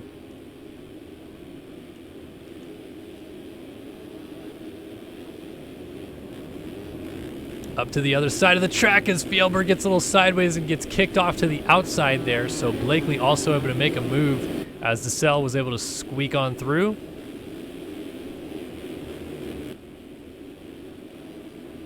Oh, DeSelle down. DeSelle goes down, and that is going to be Blakely going by. Fjellberg goes by. Eklund, Parks, Adams, Magnetti, Leitzel, Wisdom, and finally DeSelle gets going just outside the top 10. We got Kunitz, Holm, Wilson, and Jack Haley riding a 252 stroke this moto. Caleb Hall, Cale Braden, Eduardo Simos, and Alexis Leclerc behind them. Reed Young, Dylan Copeland, Jack Fowler, Kevin Gonzalez, Ethan Gerst, Daniel Mills, Alex Kerr, Sabrina Ritzler, Jeff Cooper, James Ohashi, Jonathan Alexander, Ian Holm, Brandon Castellaneta, Peter Leik, Cole Gress, Casey Ohlert, and Kyle Robb in Lag City, Caden Speck, Wyatt Bozarth,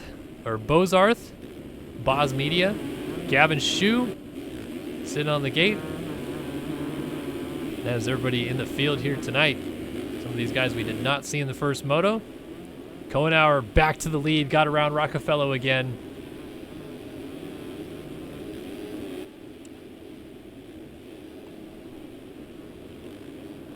Rockefeller almost over the bars there on the wall jump. Went a little bit too long and ended up nose heavy. So Blakely trying to pull up alongside. Around the outside comes Fjellberg on the 3.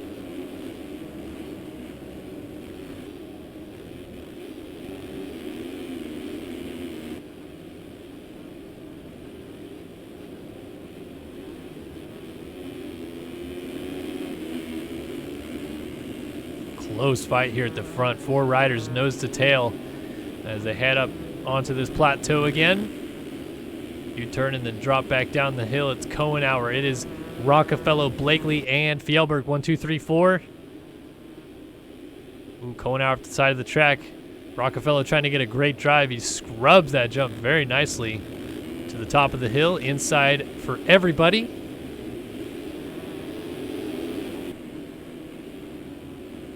Nice whip there for Kohenauer out front. Very steezy.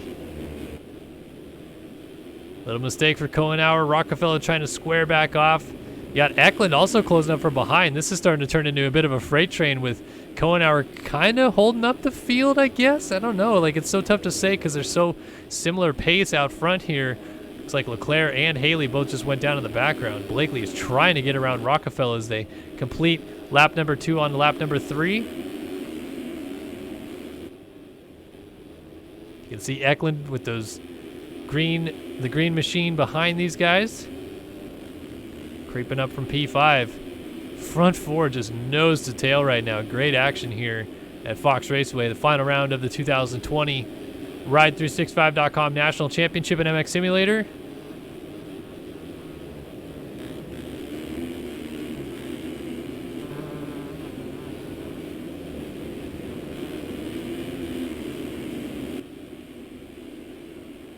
Nice scrub, Rockefeller. Kohenauer just matching him. Every little move that Rockefeller tries, Kohenauer has a response to. And man, oh man, is this top 5 tightening up as Austin Eklund really creeping up into the picture now. Rockefeller trying to get that power down, scrubs the table. He's almost alongside Kohenauer, but he didn't quite get the pass done last time they were side by side through here. Kohenauer goes a little bit long, goes to the outside, lays low and tries to get the power down up the hill. I think he just will get it. Rockefeller tries his inside line. Blakely follows him through, as does Fjellberg. Nose to tail racing here. This is incredible stuff.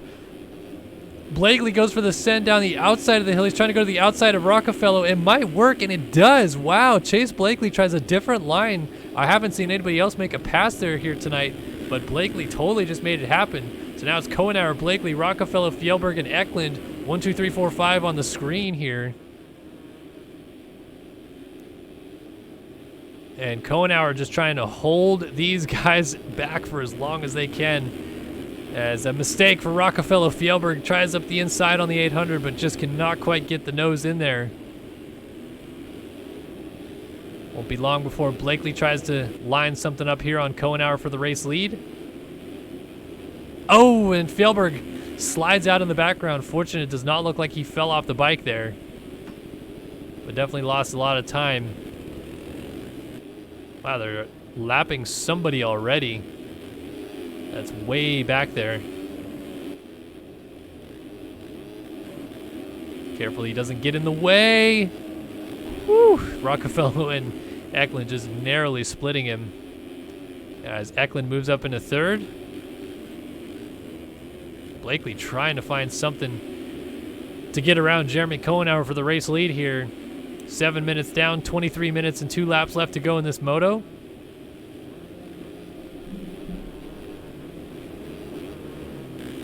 Blakely just giving Kohenauer everything he can handle here. Gonna try this inside line. That might be it right there, folks. Chase Blakely takes over the lead here at Fox Raceway. Not the ideal first moto for the 21 machine, but so far looking pretty good here in the second moto. None of these guys even thinking about doing the wall jump though, but look at this train of riders coming through. And here comes first moto winner Bobby DeSalle trying to pull up alongside of Adam Holm.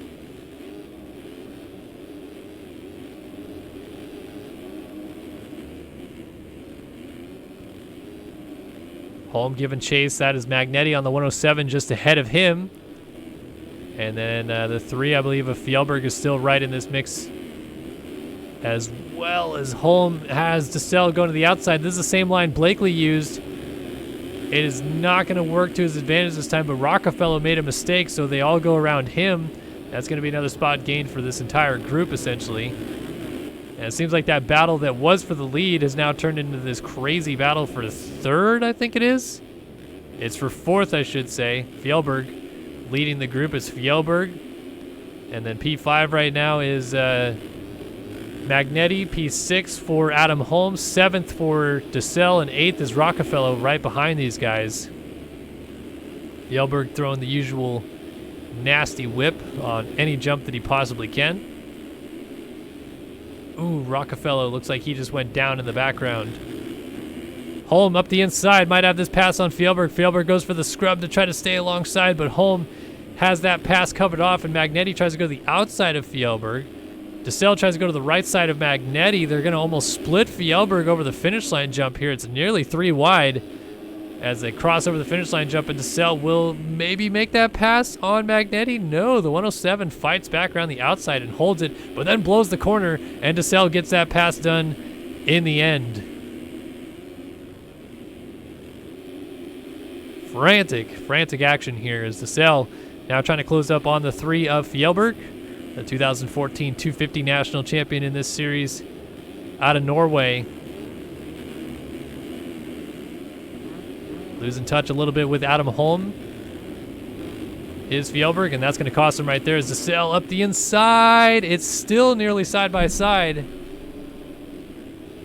And Fjellberg, wow, around the outside holds it on and keeps Bobby DeSalle behind him, not willing to lay up whatsoever right there.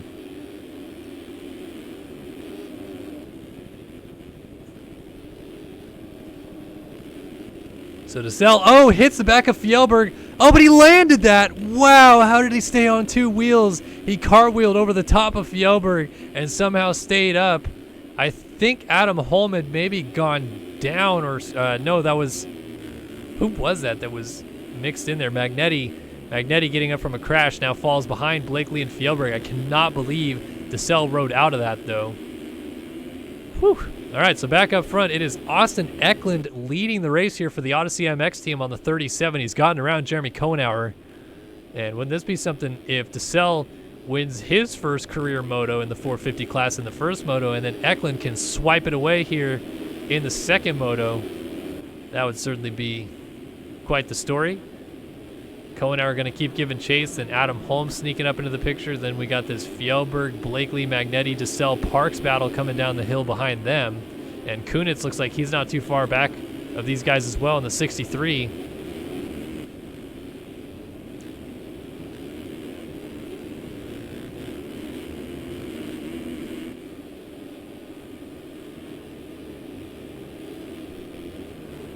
Parks looking up the inside of Magnetti. Magnetti comes across and shuts the door.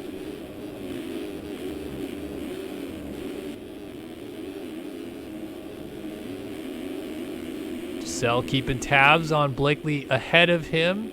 Parks still trying to get something done on Magnetti. Goes to the outside, tries to cross back, but Magnetti lays into the rut very nicely. All the while, Billy Kunitz definitely closing up here, making things interesting in this battle suddenly. And Parks, who kind of blew the corner, now has Kunitz to worry about to his outside. They're going to be almost side by side as Parks kind of lays it over in his face a bit there. Now Parks slides out and Kunitz hits him. Woo! Just narrowly avoiding the front end lock. Somebody over the bars out front. It was Eklund. Austin Eklund goes down. Kohenauer takes over the lead. Holm goes to second. As Eklund tries to get up, he's going to be just going as this battle gets to him of Blakely, DeSalle, Kohenauer coming over the wall. I'm sorry, Fjellberg, not Kohenauer, that's coming over the wall because Kohenauer has reassumed the race lead, and now Adam Holm has to give chase to him. Never-ending battles in this moto so far. Great action for the final moto of the 2020 season.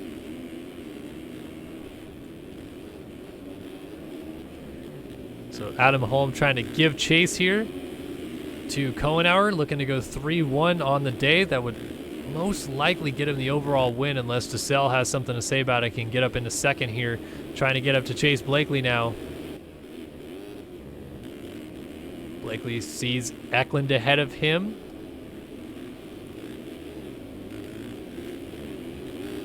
Holm might be sizing something up. He's bar to bar with Kohenauer. They did dualies off the big table in the center there.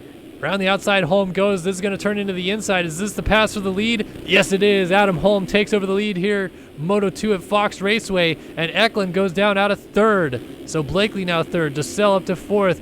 Fjellberg now in fifth. Magnetti to sixth. Kunitz to seventh. And Parks to eighth, ahead of Eklund, who went from third to ninth in one crash. And DeSalle, a little mistake there, so all three riders go by him as Magnetti, Fjellberg, and Kunitz slide through. DeSalle tries to get back in line there, and they're almost three wide over the finish line jump again. Four riders arguing over the same spot of the racetrack here. Oh, that could have came to blows quickly as DeSalle gets past Magnetti and Kunitz trying to fight him off as well.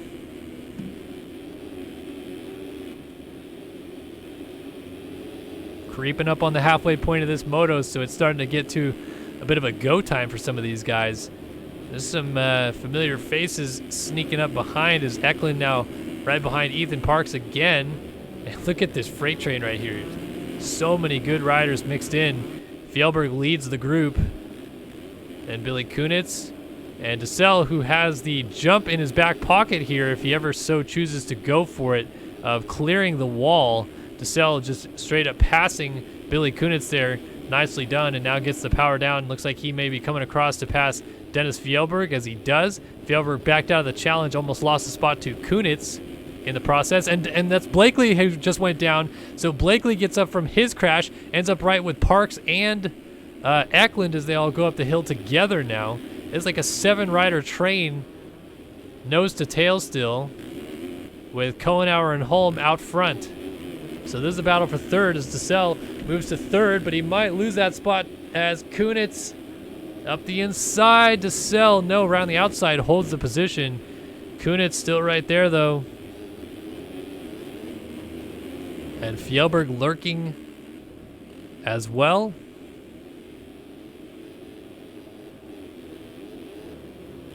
Up to the tallest point of the track here on the other side of the valley. And you drop down off of this long, steep downhill through the It's kind of like a wash, really. When it rains there, that side of the track gets flooded a little bit. Then the big triple table combo. Through some switchbacks. This table here, and then carry speed into this final corner, and then you want to check up hard to hit this kind of wall table, and then double, triple down to the finish line. Let's, for the final time this year, really quickly give ourselves a top 20 rundown. This final top 20 rundown of the year is brought to you by Studio 8, also known as Alex Efforts, who has put in a lot of great work this year, doing some models and some other things for the Race Factor Gaming track crew. But he also does some really cool stuff in the game that I would highly recommend checking out. Go to the forums and check out Alex Efforts' posts. Studio 8 is awesome. They do a lot of great work, and they've been donating to this broadcast and giving away whole shot awards all year long as well. So big shout out to Alex Efforts for all the hard or all the sponsoring, I guess, that he puts into this series. Yeah, thanks, buddy. And he brings this final top 20 rundown of the season. Adam Holm leads here at Fox Raceway on the atom.com, number 17, looking to try to win this overall here. Jeremy Cohenauer on the MV Films, number 13, sits in second. Bobby DeSalle, Moto 1 winner, is in third on the Rival Decal QM1 Glizzy ride. It is fourth for Dennis Fjellberg on the number 3 MV Films machine. Fifth for Luke Magnetti on the BPC, number 107. Sixth for Austin Eklund on the Odyssey MX, number 37, I should say. Seventh is Chase Blakely on the BPC, number 21. Eighth right now is Billy Kunitz on the Rival Decal, number 63. Ninth for Ethan Parks on the SYS FamMX Racing, number 68 is his real number, but he's riding my bike. And 10th is Reed Young on the Tegrity, number 42. 11th for Caleb Hall, privateer effort out here on the 581. 12th for Peter Like on the MV Films, number 83. 13th for your newly crowned champion Alexis Leclerc on the number 1 Rockstar Husqvarna. 14th for Aaron Rockefeller on the Underground RC, number 800. 15th is Daniel Mills on the JDR number 11, number 31. He's actually on that Jack Daniels Racing team. Trent Adams on the QM1 number 54. Runs, what is this, 16th now? Yeah. 16th for him. 17th is Cale Braden on a frowny face number 233. He's actually on the Elevated Motorsports KTM team. 18th is Jack Haley on the Jack Daniels Racing number 2. 19th for Logan Leitzel on the number 18 machine, Mad Cape Ride. And 20th is Dylan Copeland on the Tiger Designs MV Films number 35. Ethan Gerst, Jeff Cooper giving chase to him, but that is a top 20 rundown, the final one of the year, brought to you by Studio 8.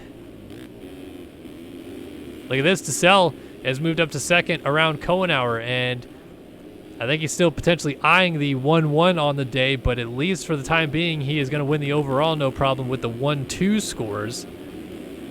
So let's see how much he cares about this 1-1. Is he going to go for the leap over the wall? Let's find out.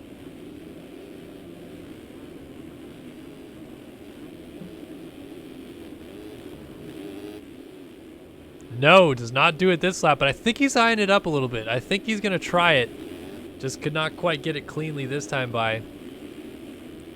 And this group kind of funneling through behind.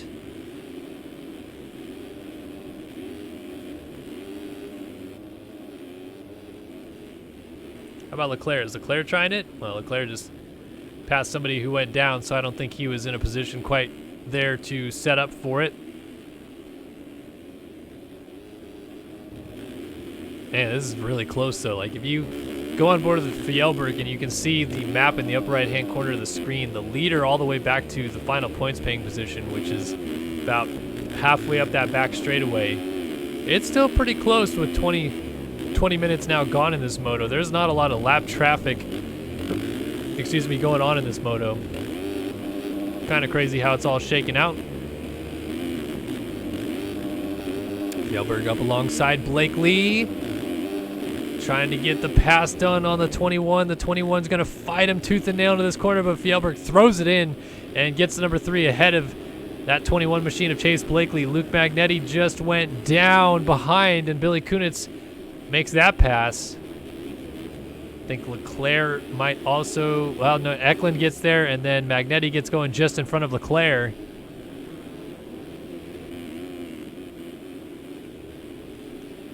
So Blakely and Fjellberg continue their little spat here.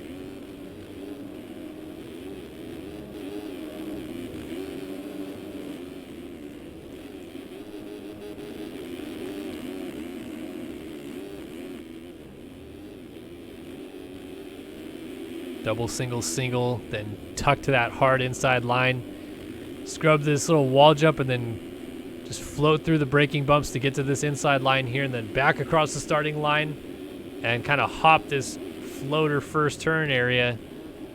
Scrub this table hard and then get on the brakes hard for this inside as that's Kohenauer that was down. Oh, and Fjellberg gets ran into but the backup by Blakely. So Kunitz gets 3 spots for the price of 1. As there goes Kohenauer rejoining the racetrack. And now all these guys get up in the midst of a battle, but they're right in front of Alexis Leclerc, who may very well be trying to line up how to jump the wall jump here, which would be rather ballsy of him to do in a situation like this with so many riders ahead of him. I don't think he's going to try to do it this time. No, he's not. And Kohenauer is going to get passed by Blakely, or is he? They're still side by side. Kohenauer actually has the nose here.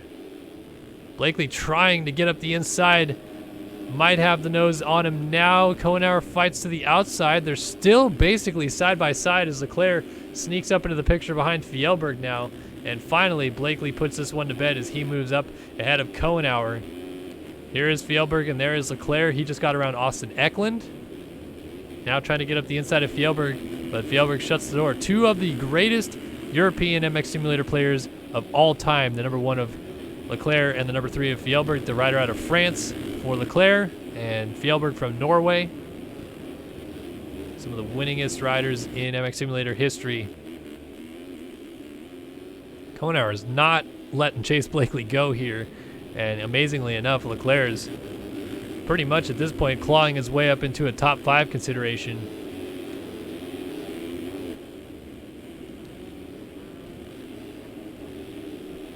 Oh, and that's Blakely going down. So Blakely goes down, and this entire group goes by. Leclerc trying to make something happen on Kohenauer here. This is a spot where he could do it as well because he likes this line. Ooh, he's going to run to the back of Kohenauer, and they... How did Kohenauer ride out of that? Excuse me? What in the heck just happened? Flipped through the air, landed sideways, stayed on 2 wheels, lost some time. I think he lost a position or 2 as well, but still... What just happened? So, back out front, 23.5 minutes gone, 6.5 minutes still to go. DeSalle trying to close up and go 1-1 on the day. Let's see if he is doing this wall jump just yet.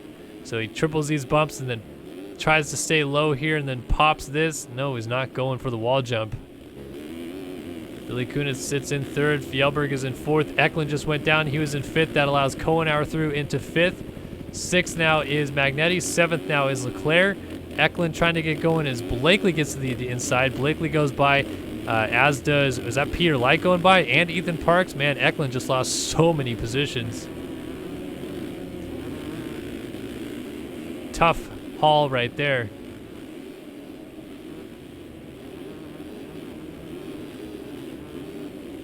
But as mentioned, that's just kind of how close this racing still is. We've seen races as recent as like a couple weeks ago where Leclerc was lapping so many people, he got a minute lead on the field. As of right now, P18 is only a minute down of the race lead, and so that's, you're packing 18 riders within 1 minute gap. Still pretty close battle going on here throughout the field.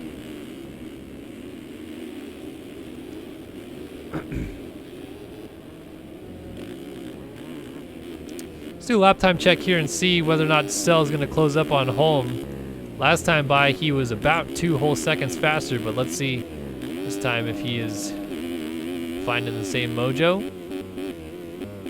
Holm checks in at a 17.5, 14.7 his best. And DeSalle is going to come through and lay down a 16.2. So yeah, once again, about 1.3 seconds gain there on that last lap alone for Bobby DeSalle as he's trying to close up, go 1-1 on the day. The problem he's going to have is this charge may be a little too late for him. He's not quite that close to Adam Holm just yet. And is going to need some help. Oh, Holm down. Holm was down, and DeSalle goes to the race lead, so now Holm has to respond. That was a weird spot for Adam Holm to go down, coming across the start straight right there. And now DeSalle goes to the race lead again here at Fox Raceway, looking to go 1-1 at the finale. Holm trying to size something up here, though. DeSalle, is he going to do the jump?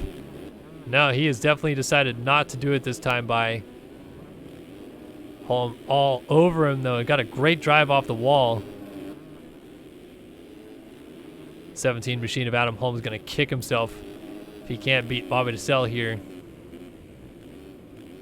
Had it all to play for in front of him, had the gap, and was keeping it at least steadily so that DeSalle wasn't outright catching him a ton.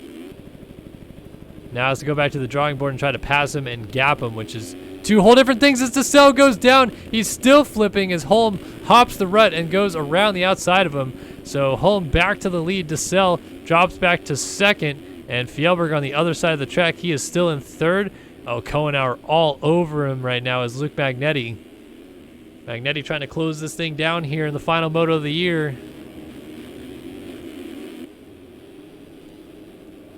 Drumping down the hill. Kohenauer and Magnetti nose to tail here. And giving chase to Fjellberg, so they might still have a shot at third before this one is over. 3 minutes and 2 laps left to go.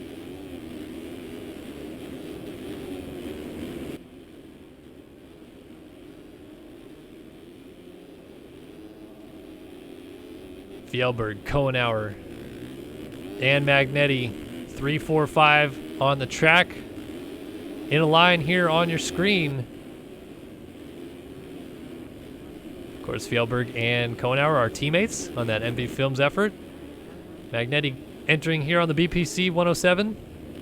That number definitely going to go down. It's another thing that we're going to have to kind of talk about a little bit as the season comes to a close, is that all these numbers that you finally maybe just now got used to seeing on these guys are going to change. Fjellberg's number 3 is permanent, but Kohenauer's number 13 is not. Neither is Luke Magnetti's 107, so that's going to change. Bobby DeSalle will certainly drop below a triple digit 341 that he has now.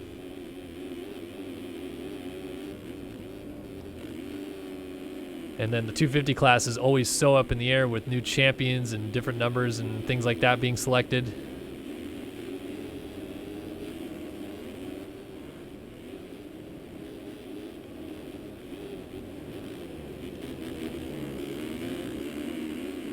Magnetti just putting all kinds of pressure here on Kohenauer, but just can't quite crack it yet. And Fjellberg almost laid it down in the corner. Around the outside, Magnetti might have that pass done on Kohenauer. Kohenauer trying to beat him to the punch in the next corner, but Magnetti going to shut the door, and yes, indeed, he has got that pass done. Now he can try to set his sights on Fjellberg just ahead of him. No, I'm sorry, Kohenauer fights back on the wall jump, gets the power down on that MV Films Honda. Magnetti's still trying to keep a nose on him on the inside here. Oh, Kohenauer just having to jump to the outside there. It's still side by side up this hill. Two different lines being used here. Who's going to get the better one? Oh, man, they're still side by side jumping down the next hill. So Magnetti finally going to have to concede the preferred line and go to the outside here. Fjellberg blew the corner, so Kohenauer might get a spot as well. He's going to go up to third on the number 13. Yes, he does, and Fjellberg drops back to the 4 spot.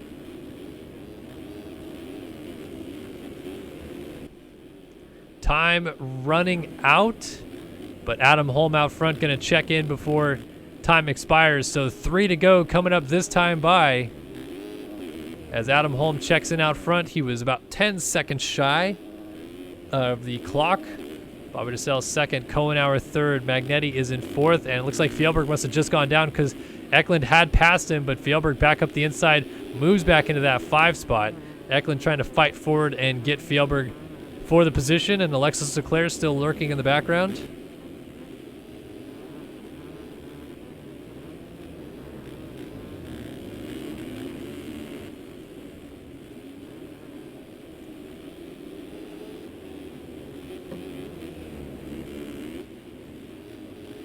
Nice scrub there for Fjellberg. So much style from the number 3. never short of a good scrub or whip.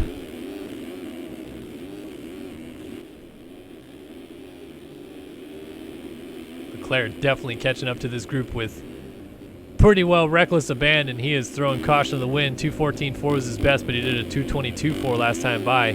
So lost a bunch of time as Eklund goes down, and Leclerc is going to squeak on by around the outside of him. Now Leclerc still kind of has a shot at third in this moto. Definitely looking at maybe P5 with Fjellberg right in front of him, as Leclerc is going to try to go to the outside here. Let's see if he does this line for the wall. He's going to scrub here, get this triple, and then go for this seat bounce. And indeed goes for the wall over Fjellberg. Fjellberg coming down underneath of him. Leclerc lands nose heavy and goes down. So Leclerc just got it a little bit wrong there, and Fjellberg is just going to watch him float over his head and then crash.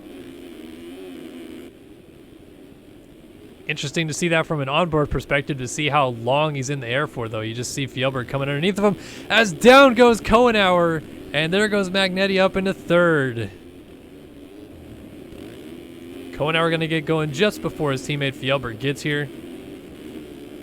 We also have Reed Young dropping down the hill now in front of Leclerc after Leclerc went down on the wall. And Bobby DeSalle catching Adam Holm again as the 2-lap board comes out. So 2 to go. 2 laps remain in the 2020 season.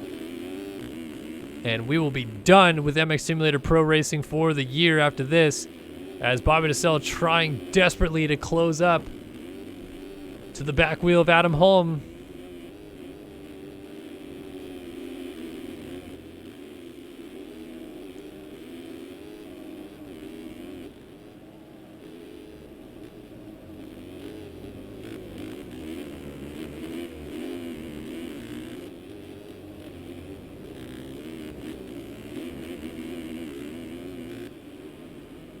Just trying whatever he can is to sell to gain those few seconds here and there. Let's see, is he going for it? No, he's still not quite getting the line there. Need to do that little triple beforehand to get the correct angle into the wall. Just not quite getting it. Ooh, here is Leclerc, got around Reed Young, going after Kohenauer now. This is going to be for 5th if Leclerc can get it. Close fight, no question about it. Oh, wow, he just jumped right over top of him. Kohenauer goes for the scrub.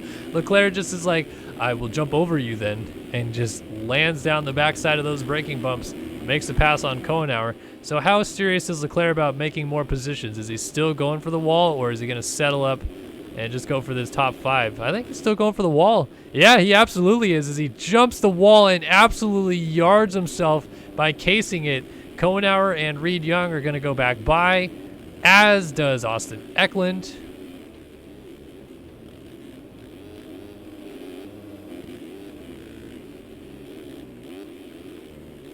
So DeSalle had caught up to Adam Holm, and then it looks like that gap is extended, so I wonder if DeSalle crashed at some point. Either way, Adam Holm now has a sizable gap as we come down to take the white flag this time by. 34 minutes have gone. 1 lap remains now in the 2020 championship. 17 rounds of Supercross, 12 Grand Prix, 11 national races, and we are about to be done for the 2020 season as Adam Holm is looking to bring us home here at Fox Raceway. Not going to be enough for the overall. That will go to Bobby DeSalle with the 2-1 scores for him, or I should say 1-2 scores, because he's going to be second here in this moto, whereas Holm is going to go 3-1 on the day, third in the first moto. Jack Haley finished second in the first moto, but Haley elected to ride a 2-stroke in this moto. Just having a little bit of fun with his teammate Daniel Mills, so not a lot of seriousness being applied there. If DeSalle wants to straight up catch and pass Holm, he definitely has to do the wall here, but it's not going to make a difference regardless. Probably try it anyway because there's nothing to gain or lose. So he goes for the triple, goes for the wall. cases it and just parks right on top of the wall. Big gap back to Magnetti, so like I said, no harm, no foul. Reed Young and Kohenauer continuing a bit of a dispute between themselves.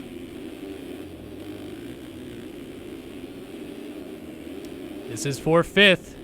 Just when Kohenauer feels like he got a breath of fresh air because Leclerc went down, he just has another person breathing down his neck, and Young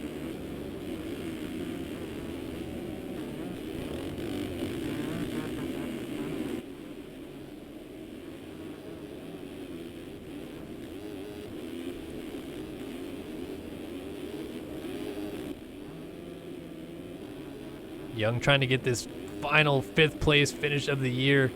Eklund also sneaking up into the picture. Fjellberg not too far off the front of these guys. He's not quite exactly gotten away just yet. But the man of the moto and a nice whip out front for style is going to be Adam Holm. Way over jumps the table, but fortunately able to keep it on 2 wheels. He would have stayed ahead of Giselle most likely anyway. But a couple more turns to go. And Adam Holm, not quite the season he was hoping to have. He couldn't defend his world championship, and he couldn't contend for this 2020 Ride365.com National Championship, but he will end on a high note as Adam Holm brings us home and wins the final moto of the year here at Fox Raceway. The overall on the day, though, will go to this man. Brilliant first moto, taking the win. He's going to bring it down here in the second moto to finish second. Bobby Dissel wins the final overall win of the 2020 season. Dennis Fjellberg looks to pick up 3rd here. Reed Young has got around Kohenauer, as has Austin Eklund for 4th and 5th.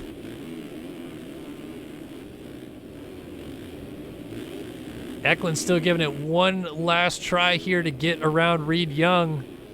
Not teammates. Tegrity Kawasaki for Reed Young and the Odyssey MX Cowie for Austin Eklund. Young was a little wayward coming into this section, but it will be Reed Young, coming across in 5th. Eklund was 6th as Fjellberg ends up 4th. Ethan Parks gets 7th. Kohenauer was 8th. Blakely gets 9th. And Peter Leicht ends up in 10th. 11th goes to Alexis Leclerc. He already clinched the championship this year. Trent Adams comes across in 12th.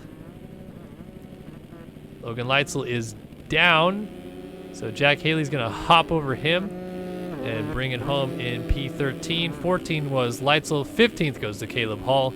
16th for Jaden Wilson. Dylan Copeland ends his season in P17. Kevin Gonzalez still going after it with Daniel Mills. The fight to the finish here for these two. Oh, Mills down, but he stays on 2 wheels somehow. So Gonzalez will cross the line in 18th. Mills going to get 19th, and Jonathan Alexander going to pick up that final point of 2020. Aaron Rockefeller just missing out in 21st, so we'll wait for him to come through and get cuts. Sabrina Ritzler was 22nd. Ian Holm 23rd. Cale Braden, Billy Kunitz, Ohashi, Gers, Speck, Cooper, Gress, Castaneda, Robb, Kerr, Fowler, Simos, Wisdom, Ollert, Bozarth, and Shu all did not finish this moto as we wait, and here comes Rockefeller flipping into our screen here, and we'll take a look for cuts to come through.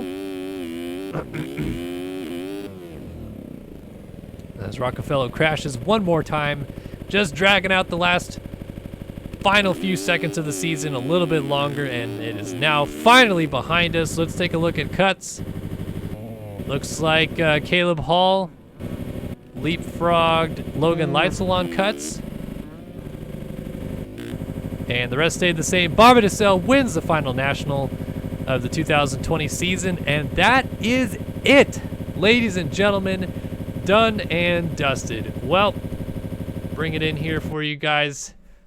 I just want to say a huge thank you to all of you guys that tuned in this year, to all of our RaceFactorGaming.com coverage, whether it's the Supercross racing, the motocross racing, or the GP racing. We're super happy to have you guys here for all of it.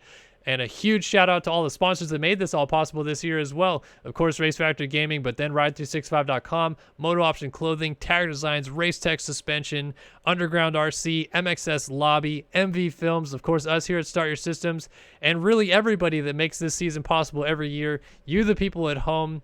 and all the racers that had terrific seasons as well. Super happy to bring you guys another year of Race Factor Gaming action in the books. And we're going to head into this 2021 season with a fresh outlook and hopefully some more good racing coming your ways as always. So again, from the bottom of my heart, thank you guys so much for joining us here. The 2020 Ride365.com Nationals are done. We're putting it behind us. We're heading into the off season, and we'll see you guys in 2021. So long for now.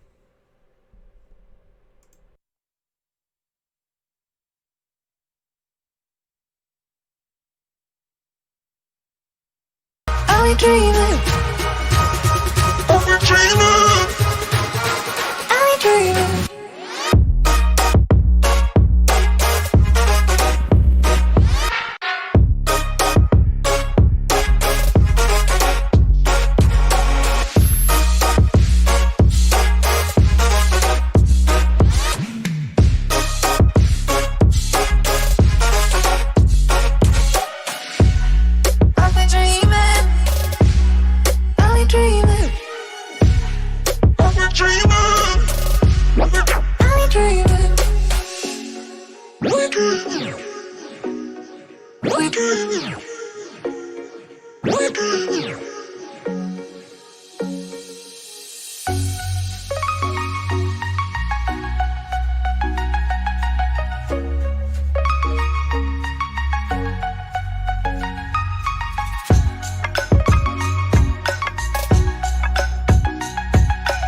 Are we dreaming?